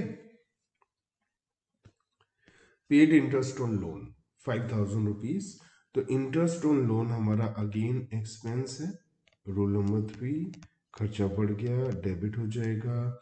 और इंटरेस्ट ऑन लोन हम जनरली बैंक के थ्रू देते हैं। अगर आपको ऐसा लगता है कि कैश दिया है तो आप कैश को क्रेडिट कर सकते हैं, मुझे लग रहा है इंटरेस्ट ऑन लोन चेक के थ्रू दिया जाएगा तो हम इसे क्रेडिट करेंगे बैंक अकाउंट से। क्वेश्चन नंबर 3, उम्मीद है आप लोगों को अच्छे से समझ में आ गया है। नहीं आया है तो आपके पास ऑप्शन है कि आप दोबारा से देख सकते हैं। अब हम nominal accounts, capital, personal account, ये सब ट्रेडिशनल मेथड से करेंगे। तो अच्छे से आप पहले मॉडर्न अप्रोच को अप्लाई करना सीखिए, उसके बाद हम ट्रेडिशनल अप्रोच पर आ जाएंगे। हमने लास्ट टाइम सीखा था मॉडर्न अप्रोच में जर्नल एंट्रीज के रूल्स, है ना। रूल नंबर 1 to 8 हमने सीखे थे। रूल नंबर 1 क्या कहता था हमें कि असेट इंक्रीज होगी तो डेबिट करेंगे। रूल नंबर 2 कहता है असेट डिक्रीज होगी तो क्रेडिट करेंगे। रूल नंबर 3 कहता है एक्सपेंस इंक्रीज होगा तो डेबिट होगा। रूल नंबर 4 कहता है एक्सपेंस डिक्रीज होगा तो क्रेडिट होगा। रूल नंबर 5 कहता है इनकम इंक्रीज होगी तो क्रेडिट होगी। रूल नंबर 6 कहता है इनकम इंक्रीज होगी तो डिक्रीज होगी तो credit. Rule number 5 income increase होगी तो credit. Rule number 6 income decrease होगी तो डेबिट। रूल नंबर 7 कैपिटल और लाइबिलिटीज इंक्रीज होगी तो credit. Rule number 8 liabilities capital decrease होगी तो डेबिट। अब हम ट्रेडिशनल अप्रोच से जर्नल एंट्री में क्या डेबिट होगा क्या क्रेडिट होगा ये सीखते हैं। ट्रेडिशनल अप्रोच जनरली स्कूल में आपको सबसे पहले यही सिखाया जाता है। ट्रेडिशनल अप्रोच में हम लोग सीखते हैं कि हमारे अकाउंट के टाइप क्या होते हैं और उसके हिसाब से रूल सीखते हैं। तो टाइप ऑफ अकाउंट हमारे पास पर्सनल और इम्पर्सनल अकाउंट होते हैं। पर्सनल अकाउंट जो इंसान, ह्यूमन बीइंग से रिलेटेड होते हैं, जो कंपनी से रिलेटेड होते हैं, जो बिजनेस से, पार्टनरशिप फर्म से, इंडिविजुअल कंपनी, इन सब से रिलेटेड होते हैं, वो सब क्या होते हैं? Personal account. ये नेचुरल पर्सन हो सकते हैं जैसे राम, श्याम। आर्टिफिशियल पर्सन हो सकते हैं, रिप्रेजेंटेटिव पर्सनल अकाउंट हो सकते हैं। आर्टिफिशियल पर्सन जैसे कोई कंपनी है, कंपनी आर्टिफिशियल पर्सन है, कोई ऐसा इंसान नहीं है जो आपसे बात कर सकता है। रिप्रेजेंटेटिव पर्सनल, जैसे कैपिटल अकाउंट ओनर को रिप्रेजेंट करता है, ये रिप्रेजेंटेटिव पर्सनल अकाउंट हो सकता है। अगर पर्सनल अकाउंट नहीं है तो इम्पर्सनल अकाउंट हो सकते हैं, जिसमें एक रियल अकाउंट होते हैं जो असेट से रिलेटेड होता है, जैसे कैश, बिल्डिंग, इन्हें रियल अकाउंट बोलते हैं। नॉमिनल अकाउंट्स हो सकते हैं एक्सपेंसेस, इनकम, प्रॉफिट, लॉस, ये सब नॉमिनल नेचर के अकाउंट कहलाते हैं। तो पहले हमें स्कूल में भी हर जगह पहले पर्सनल अकाउंट के बारे में सिखाया जाता है, लेकिन अगर आप पर्सनल अकाउंट के बारे में पहले सीखेंगे तो एंट्री का गलत होने के चांसेस बहुत ज्यादा हो जाते हैं। इसलिए हम सबसे पहले इम्पर्सनल अकाउंट सीखेंगे, जिसमें हमारे रियल और नॉमिनल अकाउंट्स होते हैं। याद करिए, मॉडर्न अप्रोच में भी हमने रूल नंबर 1, 2 इस चीज का किया था, असेट का। असेट रियल अकाउंट होते हैं, इम्पर्सनल होते हैं। उसका रूल नंबर 3, 4, 5, 6 हमारे नॉमिनल नेचर से रिलेटेड थे। लास्ट में 7, 8 थे पर्सनल से रिलेटेड। तो इसलिए हम लोग सबसे पहले क्या करेंगे, इम्पर्सनल अकाउंट में रियल अकाउंट के बारे में सीखेंगे। Real accounts are the accounts which relate to tangible और इंटेंजिबल असेट एक्सक्लूडिंग डेटर्स, या हम कह सकते हैं एक्सक्लूडिंग पर्सनल अकाउंट, क्योंकि पर्सनल अकाउंट का हिसाब तो अलग है यहाँ। तो अगर कोई असेट है, पर्सनल अकाउंट को छोड़कर कोई एसेट है, तो वो सब रियल अकाउंट में आ जाएंगे, जैसे कि land, building, investment, plant and machinery, stock, cash in hand. और इंटेंजिबल एसेट भी, जैसे goodwill, patent and trademark. Goodwill होती है हमारी रेपुटेशन, मार्केट में हमारी वैल्यू। पेटेंट होता है कि कोई चीज हमारे अलावा और कोई नहीं बना सकता। ट्रेडमार्क होता है कोई निशान हमारा। तो कैश हो गया, स्टॉक, प्लांट एंड मशीनरी, ये सब की सब हमारे रियल अकाउंट। तो रियल अकाउंट असेट से रिलेटेड है। असेट का रूल नंबर 1 क्या था, असेट बढ़ेगी तो डेबिट होगी, असेट कम होगी तो क्रेडिट होगी। तो यहां पर क्या रूल लगा रखा है, यहां पर रूल है जो आपको नोट भी करना चाहिए। रियल अकाउंट से related, debit what comes in, credit what goes out. जो आएगा उसे डेबिट करो और जो जाएगा उसे क्रेडिट करो। यही तो रूल नंबर 1 में भी था, 2 में भी था। रूल नंबर 1 क्या कह रहा था, रूल नंबर 1 कह रहा था असेट बढ़ेंगी तो डेबिट करेंगे। रूल नंबर 2 कहता था असेट कम होगी तो क्रेडिट करेंगे। ये सब rule number A and B बोल देते हैं। Rule number A and B, debit what comes in है तो हम डेबिट असेट्स कम्स इन बोल रहे हैं, क्योंकि ये असेट से रिलेटेड है। तो डेबिट व्हाट कम्स इन आपको सिखाया जाएगा। आप डेबिट व्हाट कम्स इन में आपको कई बार लगेगा कमीशन रिसीव्ड में कमीशन आ रहा है, तो वहां गलती ना हो जाए, इसलिए डेबिट असेट्स कम्स इन, जो असेट आएगी आपके पास उसे डेबिट करेंगे। क्रेडिट असेट्स गोज आउट, जो असेट जाएगी उसे क्रेडिट करेंगे। ये रूल नंबर 1 और रूल नंबर 2 के इक्वल है। जो रूल नंबर 1 में हमने पढ़ा था वही रूल नंबर ए है, debit assets comes in, debit what comes इन।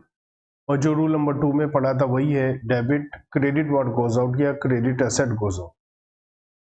इसके बाद है हमारे पास नॉमिनल नेचर के account, revenue and expense, profit and loss.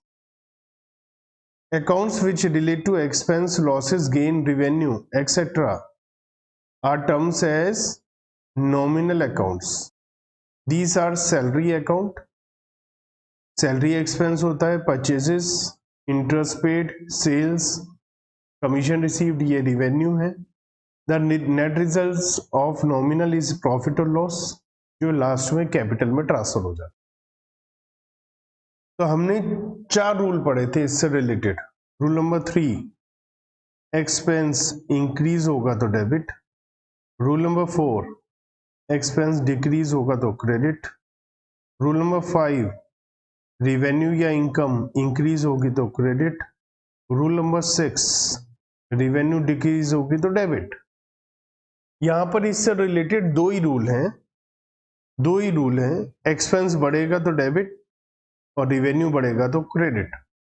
तो एक्सपेंस कम होगा तो उसकी बात नहीं करते हैं यहाँ पे, और रिवेन्यू कम होगा तो उसकी भी यहाँ पर बात नहीं हो रही है। लेकिन यहाँ कॉमन सेंस है कि अगर एक्सपेंस बढ़ेगा डेबिट होगा तो कम होने पे क्रेडिट ही होगा, इनकम बढ़ने पे क्रेडिट होगी तो कम होने पे डेबिट ही होगी। तो रूल क्या है यहाँ, debit all expenses and losses, credit all incomes and gains. तो debit all expenses and losses मतलब रूल नंबर जो हमने टी पढ़ा था, और रूल नंबर 5 में क्या पढ़ा था, credit all incomes and gains. तो 3 एंड 5 को यहाँ पर ये असल में यहाँ रटवाने की कोशिश की गई है, ऐसा राइम बनाई गई है, debit what comes in, credit what goes out, debit all expenses and losses, credit all incomes and gains, ताकि बच्चों को याद हो जाए। और लास्ट में जो आपको स्कूल में सबसे पहले सिखाया जाएगा, हम लास्ट में वो सीखते हैं प्रीपेड एक्सपेंसेस। अच्छा, यहाँ पर एक बात ध्यान रखनी है, कंफ्यूजन ना हो आपको, कि अगर एक्रूड, प्रीपेड, आउटस्टैंडिंग नॉमिनल नाम के साथ आ गया तो वो नॉमिनल नेचर के अकाउंट नहीं रह जाएंगे, वो पर्सनल हो जाएंगे। जैसे इंटरेस्ट नॉमिनल नेचर है, एक्सपेंस या इनकम होगी, इंटरेस्ट देंगे तो एक्सपेंस, मिलेगा तो इनकम। लेकिन अगर आउटस्टैंडिंग इंटरेस्ट है तो ये लायबिलिटी है, हमने इंटरेस्ट देना है।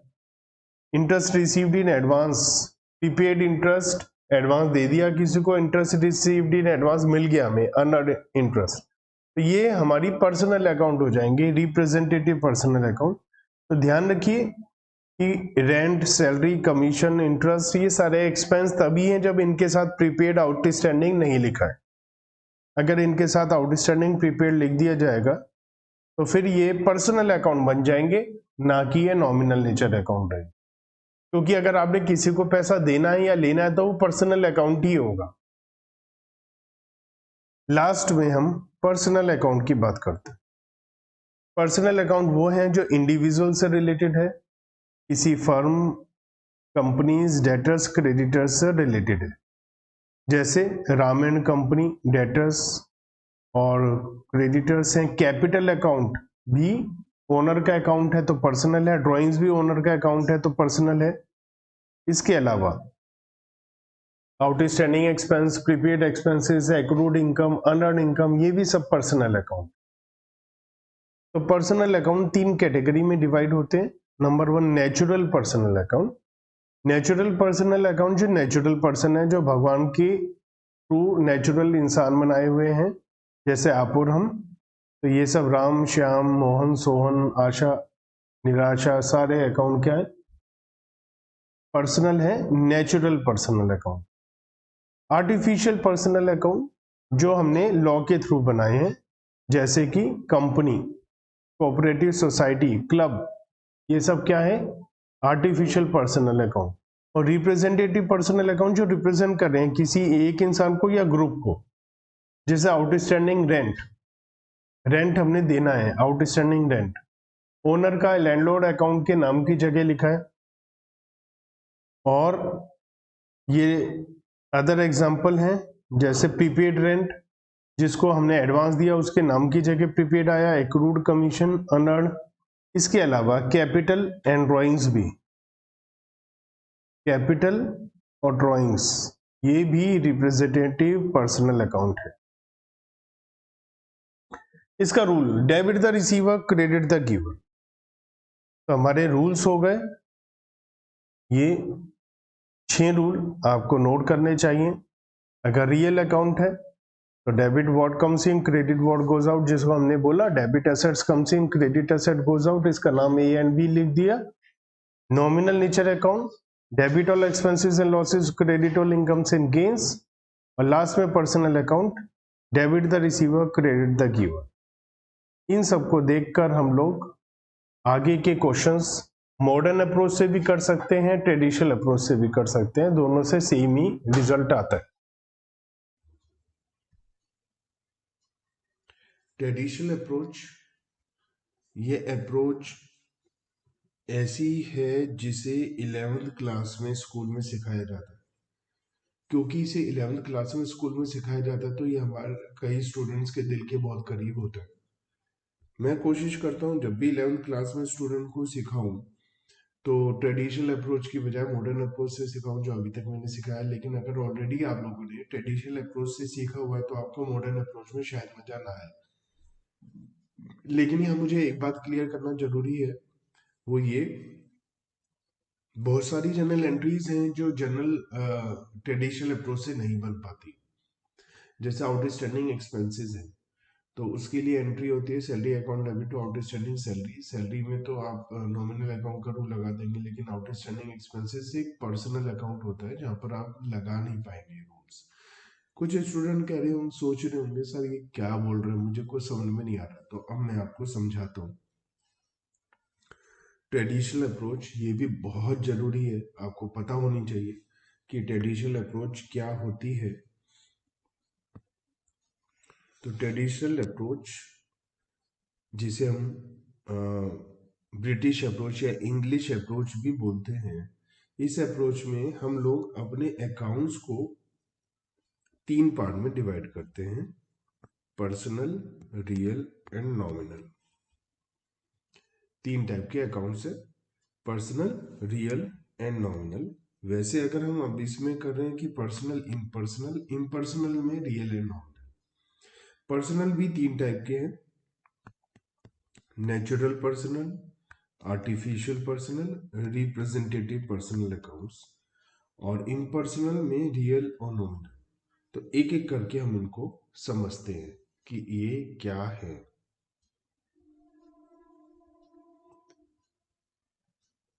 कायदे से हमें पहले पर्सनल अकाउंट सीखना चाहिए इस अप्रोच के हिसाब से, लेकिन जो कि 11th क्लास में सिखाया भी जाता है वही सबसे बड़ी गड़बड़ हो जाती है। हम लोग सबसे पहले पर्सनल अकाउंट अगर सीखेंगे तो हमारी जर्नल एंट्रीज गलत बननी शुरू हो जाएगी। जो 11th के स्टूडेंट्स जनरली बनाते हैं गलत एंट्री, और आगे जाकर हमेशा गलत एंट्री बनाते हैं। क्योंकि आप मेरे से सीख रहे हैं तो मैं आपको कोई गलत बात सिखाऊंगा नहीं। तो हम पर्सनल अकाउंट को लास्ट में पढ़ेंगे, पहले हम इम्पर्सनल अकाउंट पढ़ेंगे। इम्पर्सनल अकाउंट में हमारे, इम्पर्सनल अकाउंट का मतलब जो पर्सनल अकाउंट नहीं है, मतलब जो किसी इंसान, कंपनी, फर्म से रिलेटेड नहीं है। उन इम्पर्सनल अकाउंट को हम लोग दो पार्ट में डिवाइड करते हैं। First part is real and second part is nominal. Real accounts are the accounts which relate to tangible or intangible asset excluding debtors। Debtors इसलिए छोड़ा क्योंकि ये पर्सनल हो जाते हैं। तो पर्सनल डेटर को छोड़कर बाकी सारे के सारे रियल डेटर्स, या एक्चुअली में यहाँ डेटर्स की जगह हम ये बोल सकते हैं एक्सक्लूडिंग पर्सनल अकाउंट्स, क्योंकि बैंक अकाउंट भी छोड़ देंगे क्योंकि बैंक भी पर्सनल अकाउंट होते हैं। तो पर्सनल अकाउंट को छोड़कर हम लोग जो भी असेट्स के अकाउंट की बात करेंगे, whether this are tangible assets और इंटेंजिबल असेट, उन सब असेट को हम रियल अकाउंट बोलेंगे। टेंजिबल असेट वो होती हैं जिसे हम देख सकते हैं, छू सकते हैं, which can be seen, which can be touched. तो ये ऐसी है land, building, investment, plant and machinery, stock, cash in hand, ये सब हमारी रियल टेंजिबल असेट्स हैं। और इंटेंजिबल एसेट जिसे देख नहीं सकते, छू नहीं सकते, जैसे goodwill, patent and trademark. Goodwill business की पॉपुलैरिटी, एक्सटर्निंग पावर। पेटेंट अगर आपने कोई रिसर्च के थ्रू कोई नई चीज बनाई है जो दुनिया में पहले कभी नहीं बनी तो उसका आपको पेटेंट मिल जाता है। वो आपके अलावा कोई और नहीं बना सकता, या आपकी अप्रूवल के अलावा कोई और नहीं बना सकता, ये हमारी असेट होती है। ट्रेडमार्क, अगर हमारा कोई साइन है, ट्रेडमार्क है। इसके रूल्स हैं, debit what comes in, credit what goes out. अब ये क्या मतलब है, इसको थोड़ा ध्यान से समझते हैं। देखिए, असेट का डेबिट बैलेंस होता है, ये हमें पता है। और जब भी एसेट बढ़ती है तो डेबिट होती है, रूल नंबर 1। और जब भी कम होती है क्रेडिट होती है, रूल नंबर 2। ये भी हमें पता है। तो यहां पर क्या हुआ, बच्चों को सिखाने के लिए रूल नंबर ए और बी बोल रहा हूं मैं, वैसे ये रूल नंबर 1 और रूल नंबर 2 है जो हमने मॉडर्न अप्रोच में पढ़ा था। जब भी असेट इंक्रीज होगी तो हम उसे डेबिट करेंगे। तो इसे बच्चों को सिखाने के लिए क्या बोला, डेबिट व्हाट कम्स इन, जो आएगा उसे डेबिट करेंगे और जो जाएगा उसे क्रेडिट करेंगे। जाने का मतलब असेट कम होगी, आने का मतलब असेट बढ़ेगी। यहाँ पर व्हाट की जगह अगर हम बेहतर होगा अगर हम वर्ड यूज करें debit assets comes in, credit assets goes out. ऐसा क्यों बोल रहा हूं मैं, ऐसा बोलने का एक रीजन है। कमीशन मिला, क्या मिला, कमीशन। तो बच्चे पता है क्या कहते हैं, कमीशन अकाउंट डेबिट। क्यों, क्योंकि सर आपने बताया debit what comes in, commission आ रहा है उसे डेबिट करेंगे। बच्चों बताइए क्या कमीशन हमारा रियल अकाउंट है, क्या कमीशन असेट होती है? असेट है जो कैश मिला हमें कमीशन, जो चेक मिला वो असेट है। कमीशन असेट थोड़ी ना, कमीशन तो इनकम है, और वो इनकम और एक्सपेंस के जो अकाउंट होते हैं वो हमारे नॉमिनल अकाउंट होते हैं। तो कमीशन हमारा नॉमिनल अकाउंट है, तो उसमें नॉमिनल अकाउंट के रूल लगेंगे।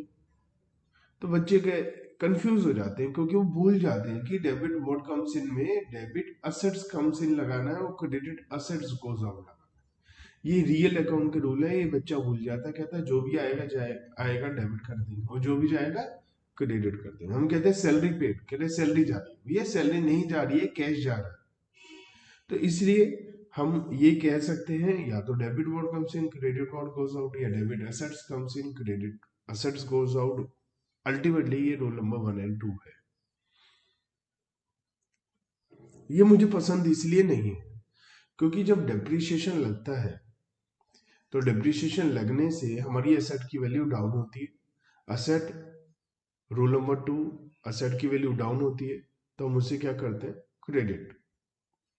अब असेट जा थोड़ी ना रही है हमारे पास से, डेप्रिसिएशन होने से उसकी वैल्यू कम हो रही है। तो यहां पर asset comes in asset goes out का मतलब उसकी वैल्यू बढ़ रही है या कम हो रही है। तो रूल नंबर 1 एंड 2 ही है। डेप्रिसिएशन लगने पे हमारे पास असेट जाती नहीं है, उसकी वैल्यू डाउन होती है। तो इसलिए आप लोगों को ध्यान रखना है कि जब भी रियल एसेट होगी आएगी मतलब बढ़ेगी मतलब खरीदेंगे तो डेबिट होगा, कम होगी क्रेडिट होगा। नॉमिनल अकाउंट्स, नॉमिनल अकाउंट्स होते हैं एक्सपेंसेस इनकम से रिलेटेड, एक्सपेंसेस इनकम से रिलेटेड अकाउंट होते हैं, जैसे सैलरी हो गया, परचेजेस हो गया, इंटरेस्ट हो गया, सेल्स हो गया, कमीशन हो गया। तो नेट रिजल्ट नॉमिनल अकाउंट का जो भी होता है, फाइनली जो प्रॉफिट या लॉस होता है उसे हम कैपिटल में ट्रांसफर करते हैं। ये बात की बात है, क्योंकि जो प्रॉफिट होगा वो भी ओनर का है, लॉस होगा वो भी ओनर का है, तो ओनर का अकाउंट कैपिटल है, वहीं जाएगा और कहाँ जाएगा। इसके रूल क्या है, debit all expenses and losses, credit all incomes and gains. बच्चों हमने क्या पढ़ा था, रूल नंबर 3 क्या था, rule number 3, increase in expense should be debited. Rule number 3 जो हमने पढ़ा था, तो हम इसको यहाँ सी बोल देते हैं। और credit all incomes and gains, income को क्रेडिट करिए, हमने कौन सा रूल पढ़ा था, रूल नंबर 5, हम इसको डी बोल देते हैं। रूल नंबर 5 में हमने पढ़ा था क्योंकि इनकम का क्रेडिट बैलेंस होता है वो इंक्रीज हो रही है तो उसे क्रेडिट कर देंगे। यहाँ बच्चों को सिखाने के लिए क्या बोला, debit all expenses credit all income. Basically ये जो मेथड है ट्रेडिशनल मेथड इंग्लिश अप्रोच, ये बच्चों को सिखाने की जगह रटवाने वाला काम ज्यादा कर रहे हैं। उन्हें ये नहीं पता कि हम क्यों कर रहे हैं डेबिट, उन्हें ये पता हमने डेबिट करना है क्योंकि उन्हें फॉर्मूला याद किया, डेबिट ऑल एक्सपेंसेस, तो डेबिट करेंगे। क्यों करेंगे, नहीं डेबिट करेंगे। इसीलिए मुझे ये ठीक नहीं लगता है।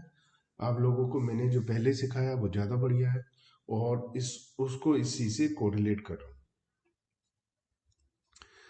स्कूल में सबसे पहले पर्सनल अकाउंट सिखाया जाता है बच्चों। अगर आप सबसे पहले पर्सनल अकाउंट के रूल लगाएंगे तो मैं गारंटी देता हूं आपकी जर्नल एंट्री गलत ही बनेगी, इसलिए आप उससे बचिएगा, ठीक है। नॉमिनल अकाउंट्स से पहले या बाद में अगर कुछ आउटस्टैंडिंग प्रीपेड एक्रूड वगैरह लग गया तो वो नॉमिनल अकाउंट ना रह करके पर्सनल अकाउंट बन जाएंगे। इसका मतलब ये है जैसे सैलरी है, सैलरी होता है नॉमिनल अकाउंट क्योंकि ये एक्सपेंस होता है, लेकिन सैलरी आउटस्टैंडिंग, सैलरी आउटस्टैंडिंग मतलब अभी सैलरी देना है, और सैलरी जब हम देंगे तो ये हमारी लाइबिलिटी है। और लाइबिलिटी रूल नंबर 7-8 मतलब लाइबिलिटी मतलब किसी को पैसा देना है, और अगर हम किसी को पैसा देंगे तो पर्सनल ही हो सकता है, किसी पर्सन को ही पैसा दे सकते हैं। लाइबिलिटी है तो पर्सनल अकाउंट ही होगा। तो अगर सैलरी प्रीपेड है, एक्रूड है, आउटस्टैंडिंग है, कोई एसेट एक्रूड है, कुछ भी प्रीपेड आउटस्टैंडिंग एक्रूड है, तो ये सब क्या है, ये सब पर्सनल अकाउंट है, ना कि नॉमिनल। तो इसके लिए पर्सनल अकाउंट के फॉर्मूले लगेंगे, जैसे interest outstanding, rent outstanding, prepaid rent, salary, commission outstanding, ये सब क्या है, पर्सनल अकाउंट से। तो हम पर्सनल अकाउंट पर भी आ जाते हैं। पर्सनल अकाउंट जो किसी इंडिविजुअल, किसी इंसान से रिलेटेड है, पार्टनरशिप फर्म से रिलेटेड है, कंपनी से रिलेटेड है, डेटा क्रेडिटर हो गए, ये सब पर्सनल अकाउंट है। जैसे राम एंड कंपनी, तो जो एंड कंपनी, कंपनी के नाम के एंड में कंपनी नहीं लिखा होता, कंपनी लिखा है, इसका मतलब ये पार्टनरशिप फर्म है, पार्टनरशिप फर्म के नाम के एंड में एंड कंपनी लिखा होता है, और कंपनी के नाम के एंड में लिमिटेड या प्राइवेट लिमिटेड लिखा होता है। तो ये आप ध्यान रखिएगा। डेटर्स पर्सनल अकाउंट है, Javeri and company again partnership firm है, supplier of goods creditors personal account है, कैपिटल ओनर का पर्सनल है, ड्राइंग्स ओनर का पर्सनल अकाउंट है। ठीक है, इसे हम 3 कैटेगरी में डिवाइड कर रहे हैं। First category is natural personal account. Natural person मतलब जो पर्सन भगवान ने बनाए हैं, जैसे मैं हूं, आप हैं, तो हम सब क्या है, नेचुरल पर्सनल अकाउंट। जैसे राम्स का अकाउंट, आशा का account. Artificial personal accounts, artificial personal account है कि जो भगवान ने नहीं, हमने बनाए। जैसे कंपनी है, कोई इंस्टीट्यूशन है, तो वो हमने बनाया है, तो ये सब क्या है, आर्टिफिशियल पर्सनल अकाउंट। जैसे कंपनी हो गई, कोऑपरेटिव सोसाइटी हो गई, क्लब हो गया। एक होता है रिप्रेजेंटेटिव पर्सनल अकाउंट। ये अकाउंट ऐसे हैं जो कुछ लोगों को या ग्रुप को रिप्रेजेंट करते हैं। जैसे रेंट हमने लैंडलॉर्ड को देना, तो हम नाम लिखते हैं आउटस्टैंडिंग रेंट।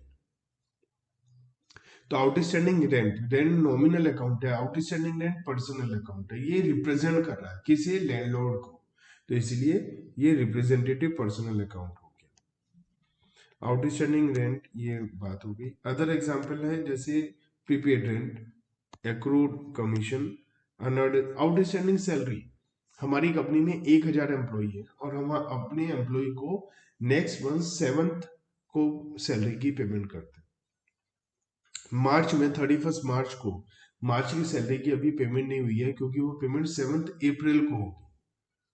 तो 31 मार्च को हमारी एंट्री होगी salary debit to outstanding salary, means हम आउटस्टैंडिंग सैलरी लिखेंगे, अभी सैलरी देना है, किसे देना है, 1000 एम्प्लॉयज को। तो आउटस्टैंडिंग सैलरी क्या है, पर्सनल अकाउंट, और ये रिप्रेजेंटेटिव है, क्यों रिप्रेजेंट कर रही है 1000 हमारे वर्कर्स को, एम्प्लॉयज को, तो इसलिए इसे हम क्या बोलेंगे, रिप्रेजेंटेटिव पर्सनल अकाउंट, क्योंकि ये रिप्रेजेंट कर रही है।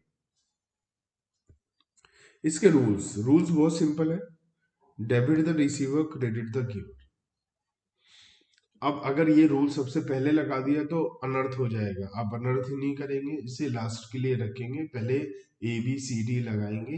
ए बी मतलब debit what comes in, credit what goes out. C D मतलब debit all expenses and losses, credit all incomes and gain. तब भी जनरल एंट्री कंप्लीट नहीं होगी, तब यहाँ पर आएंगे, मजबूरी है ये, ठीक है, याद रखना। लास्ट में डेबिट द रिसीवर, हमने राम को पेमेंट दिया, पैसा दिया राम को, तो राम रिसीवर है, तो राम डेबिट हो जाएगा। आपको श्याम से पैसा मिला है, तो श्याम गिवर है, श्याम क्रेडिट हो जाएगा। लेकिन ये लास्ट में लगाएंगे, मैं बार बार कह रहा हूं इसे लास्ट में, शुरू में लगा देंगे तो गड़बड़ हो जाएगी। जैसे salary paid to Ram, salary paid to Ram,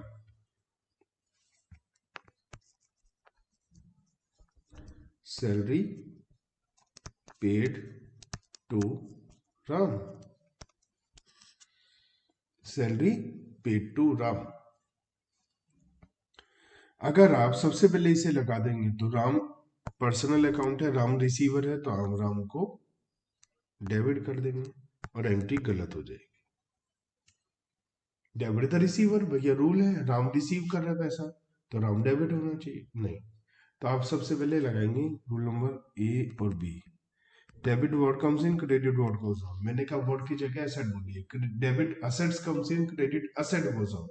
तो हमारे पास से कैश जा रहा है, सैलरी की पेमेंट है तो असेट जा रही है, कैश जा रहा है, कैश को क्रेडिट कर देंगे, credit assets goes out. C D, debit all expenses and losses. Expense, yes, salary expense, तो सी और डी में सी लगेगा, सैलरी डेबिट हो जाएगी, debit all expenses and losses, तो सैलरी डेबिट होगी और कैश क्रेडिट होगा। अगर आप सबसे पहले आप ई और एफ रूल पर्सनल अकाउंट को लगा देंगे तो आप कहेंगे राम डेबिट होगा, क्योंकि राम रिसीवर है, डेबिट द रिसीवर, इसीलिए आपको वो लास्ट के लिए रोक कर रखा। ठीक है, तो हम क्या कह सकते हैं, हम कह सकते हैं rule number A, debit assets comes in, credit asset goes out. Rule number A and B, real account कौन से होते हैं, पर्सनल अकाउंट को छोड़कर सारी assets. Nominal account, expensive losses income and gain से related, debit all expensive losses, credit all incomes and gains. और rule number 3, personal account, चाहे individual firm, company, capital, debit the receiver, credit the giver. मैं आपको एक बात फिर से बोल रहा हूँ, इनको मजबूरी है, सीखना है, हमें नॉलेज होनी चाहिए, हम सीख रहे हैं, लेकिन आप अगर इनको लगा करके हमेशा एंट्री बनाएंगे तो आप फंस जाएंगे, बहुत सारी जगह फंस जाएंगे आप। तो आपको मॉडर्न अप्रोच ही लगानी चाहिए, लेकिन इसकी नॉलेज होनी चाहिए, इसलिए हम इसे पढ़ रहे हैं।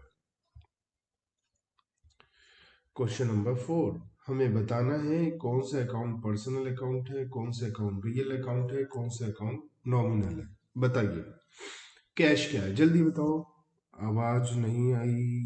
कैश मेरे ख्याल से रियल है, क्योंकि ये टेंजिबल असेट है। बैंक क्या होता है बताओ, बैंक बैंक होता है पर्सनल, क्योंकि बैंक एक कंपनी होता है, रिप्रेजेंट, ये आर्टिफिशियल पर्सनल अकाउंट है, क्योंकि ये एक कंपनी है जो इंसान के द्वारा बनाई गई है। आउटस्टैंडिंग सैलरी क्या है बताओ, बताया तो था आपको, आउटस्टैंडिंग सैलरी है personal account, representative personal account, ये एम्प्लॉयज को रिप्रेजेंट कर रहा है, पैसा देना है, लाइबिलिटी है। सेल्स, सेल्स है नॉमिनल अकाउंट, क्योंकि ये हमारा रिवेन्यू है, रिवेन्यू को क्रेडिट करते हैं, rule number 5, rule number D. ठीक है, एक्रूड इंटरेस्ट क्या है बताओ, एक्रूड इंटरेस्ट मुझे याद नहीं आ रहा, आप जल्दी से बताओ। पर्सनल, और कौन सा पर्सनल, रिप्रेजेंटेटिव पर्सनल, क्योंकि ये जिससे पैसा लेना है, इंटरेस्ट लेना है, उस इंसान को रिप्रेजेंट कर रहा है। लीज होल्ड प्रॉपर्टी क्या है, ये रियल अकाउंट, टेंजिबल असेट है। ड्राइंग्स क्या है, पर्सनल अकाउंट है, क्योंकि ये ओनर को रिप्रेजेंट कर रहा है। डिस्काउंट रिसीव्ड क्या है, नॉमिनल है, क्योंकि ये इनकम है। एक्सपेंसेस इनकम सब नॉमिनल अकाउंट होते हैं। बैड डेट्स लॉस है, लॉस है तो नॉमिनल अकाउंट है। परचेजेस खर्चा है, माल खरीदा यूज होगा, नॉमिनल अकाउंट है। जो माल बच जाएगा उसे स्टॉक बोलेंगे, वो असेट होगा। अभी हमने माल खरीदा तो हम ये मानते हैं ये खर्चा हो गया, क्योंकि यूज हो जाएगा। बैड डेट्स रिकवर्ड इनकम है, nominal account. Plant and machinery क्या है? रियल अकाउंट, असेट है, दिखाई भी देती है। कैपिटल, पर्सनल अकाउंट, ओनर का अकाउंट है। इंटरेस्ट, नॉमिनल अकाउंट, एक्सपेंस है। Bank overdraft, personal account, bank को पैसा देना है, लायबिलिटी है, लायबिलिटी कोई भी होगी, पर्सनल अकाउंट ही होगा। Prepaid rent, again personal. Representative personal, landlord को रिप्रेजेंट कर रहा है जिसे हमने एडवांस रेंट दिया है। कैरिज इनवर्ड, नॉमिनल अकाउंट हमारा एक्सपेंस है। गुडविल, गुडविल रियल अकाउंट हमारी असेट है। इंटेंजिबल असेट है, नो डाउट दिखाई नहीं देती है लेकिन असेट है। Real asset which can be sold in the market, हम जिसको बेच सकते हैं। कोई भी एसेट है, चाहे टेंजिबल चाहे इंटेंजिबल, एक्सेप्ट पर्सनल अकाउंट, इसे हम क्या बोलते हैं? Real accounts. अब क्वेश्चन नंबर 5 में थोड़ा सा आगे का काम है। ये हमें बताना है कि ये पर्सनल रियल नॉमिनल है और ये डेबिट होगा या क्रेडिट होगा। Rent received, rent rent rent कौन सा अकाउंट है? नॉमिनल। रूल क्या है? Debit all expenses and losses, credit all incomes and gain, तो क्रेडिट होगा। Rule number A B C D, rule number D. Machinery purchased एक real account है। Debit what comes in, मतलब debit assets comes इन, तो debit होगा। Rule number ए हमने पढ़ा था। गुड्स परचेज्ड, माल खरीदा, नॉमिनल नेचर का एक्सपेंसेस है, डेबिट होगा। Rule number C, debit all expenses and losses. Capital introduced, personal account है, क्रेडिट होगा। Rule number F, credit the giver, personal account, owner ने पैसा दिया है तो वो क्रेडिट हो जाएगा। रेंट पेड, रेंट हमारा नॉमिनल नेचर का अकाउंट है, डेबिट होगा। Debit all expenses and losses, rule number C. Rule तो आपको याद करने पड़ेंगे, बिना उसके कुछ भी नहीं होने वाला है। इंटरेस्ट रिसीव्ड, नॉमिनल नेचर का अकाउंट है, credit all incomes and gains, तो क्रेडिट करेंगे। Rule number D. Building sold, real account है, क्रेडिट होगा। क्यों होगा क्रेडिट? क्योंकि रूल नंबर बी कहता है credit what goes out, credit asset goes out, asset बेच दी, कम हो गई वैल्यू, तो क्रेडिट हो जाएगा। डिस्काउंट अलाउड, नॉमिनल नेचर हमारा एक्सपेंस है, डेबिट होगा। Rule number C, debit all expenses and losses. Goods sold हमारा नॉमिनल नेचर का अकाउंट है, क्रेडिट होगा। Rule number D, credit all incomes and gains, revenue है, क्रेडिट हो जाएगा। तो हमें पता चला कि कैसे कैसे डेबिट और क्रेडिट होने वाली हैं ये चीज़ें। हमें बताना है from the following transaction state the nature of accounts and state which account will be debited and which account will be credited. तो मोहन ने बिजनेस स्टार्ट किया है कैश में, एक हुआ कैश, एक हुआ कैपिटल। कैश हमारा रियल है, रियल हमारा रूल नंबर ए, रूल नंबर ए कहता है debit what comes in, debit assets comes इन, तो डेबिट होगा। Capital, credit the giver, personal account है, रूल नंबर एफ, क्रेडिट हो जाएगा। Credit the giver. Purchased goods for cash, purchases nominal, debit all expenses and losses, तो debit हो जाएगा। Cash real, credit what goes out, credit asset goes out, तो हमारा credit हो जाएगा। Rule number B. Sold goods for cash, cash हमारा real account है, cash बढ़ रहा है, debit what comes in, rule number A, debit हो जाएगा। सेल करा है तो सेल्स, सेल्स हमारा नॉमिनल नेचर का अकाउंट है, सेल्स नॉमिनल है। Credit all incomes and gains, rule number D, तो credit all incomes and gains तो हम क्रेडिट कर देंगे। रिसीव्ड इंटरेस्ट फ्रॉम ग्रामीण कैश, तो पर्सनल अकाउंट को लास्ट में रखेंगे। कैश हमारा आया, debit word comes in, rule number A, real account debit कर देंगे। और इंटरेस्ट मिला है, interest interest interest nominal nature का अकाउंट है, हमारी इनकम है, income credit all incomes and gains तो क्रेडिट हो जाएगा। रोल नंबर डी पढ़ा था हमने। तो हम पर्सनल, रियल, नॉमिनल में रियल, नॉमिनल और पर्सनल इस सीक्वेंस में जनरल एंट्री बनाएंगे। और आपको ये पता भी चल गया होगा कि अगर हम लोगों ने ये सारे के सारे रूल्स याद रखे हैं तो जनरल एंट्री बनाने में हमें कोई टेंशन होने वाली नहीं है। Sold goods to Ashok, sold goods sales, sales again nominal, rule number D, credit all incomes and gains तो क्रेडिट होगा। कैश आया नहीं, उधार बेचा है। अशोक, अशोक कौन है, हमारा पर्सनल अकाउंट है। Debit the receiver, rule number ई, तो पर्सनल अकाउंट है तो डेबिट हो जाएगा। इसका नाम अशोक ही लिख देंगे, Ashok debit. Purchased furniture for cash, furniture हमारी रियल असेट्स होती है। रियल एसेट का rule number A, debit word comes इन तो डेबिट कर देंगे क्योंकि हमारे पास फर्नीचर आ रहा है। कैश, कैश रियल, कैश जा रहा है, credit word goes out, credit asset goes out तो रूल नंबर बी जा रहा है तो क्रेडिट कर देंगे। अब पेड वेजेस, वेजेस हमारा नॉमिनल नेचर का अकाउंट है, एक्सपेंस है, एक्सपेंस होता है तो debit all expenses and losses, rule number C debit कर देंगे। कैश हमारा रियल अकाउंट है,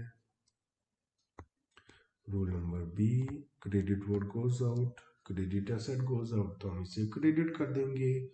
इसे अच्छे से संभालिए, आगे जाकर फिर मैं आपको जनरल एंट्री सिखाने वाला हूँ जिसमें आपको बहुत बहुत ज़्यादा मेहनत करनी है। एक बार समझ में आ गया तो कोई टेंशन नहीं होने वाली है जब तक आप इन सबको अच्छे से प्रैक्टिस करें।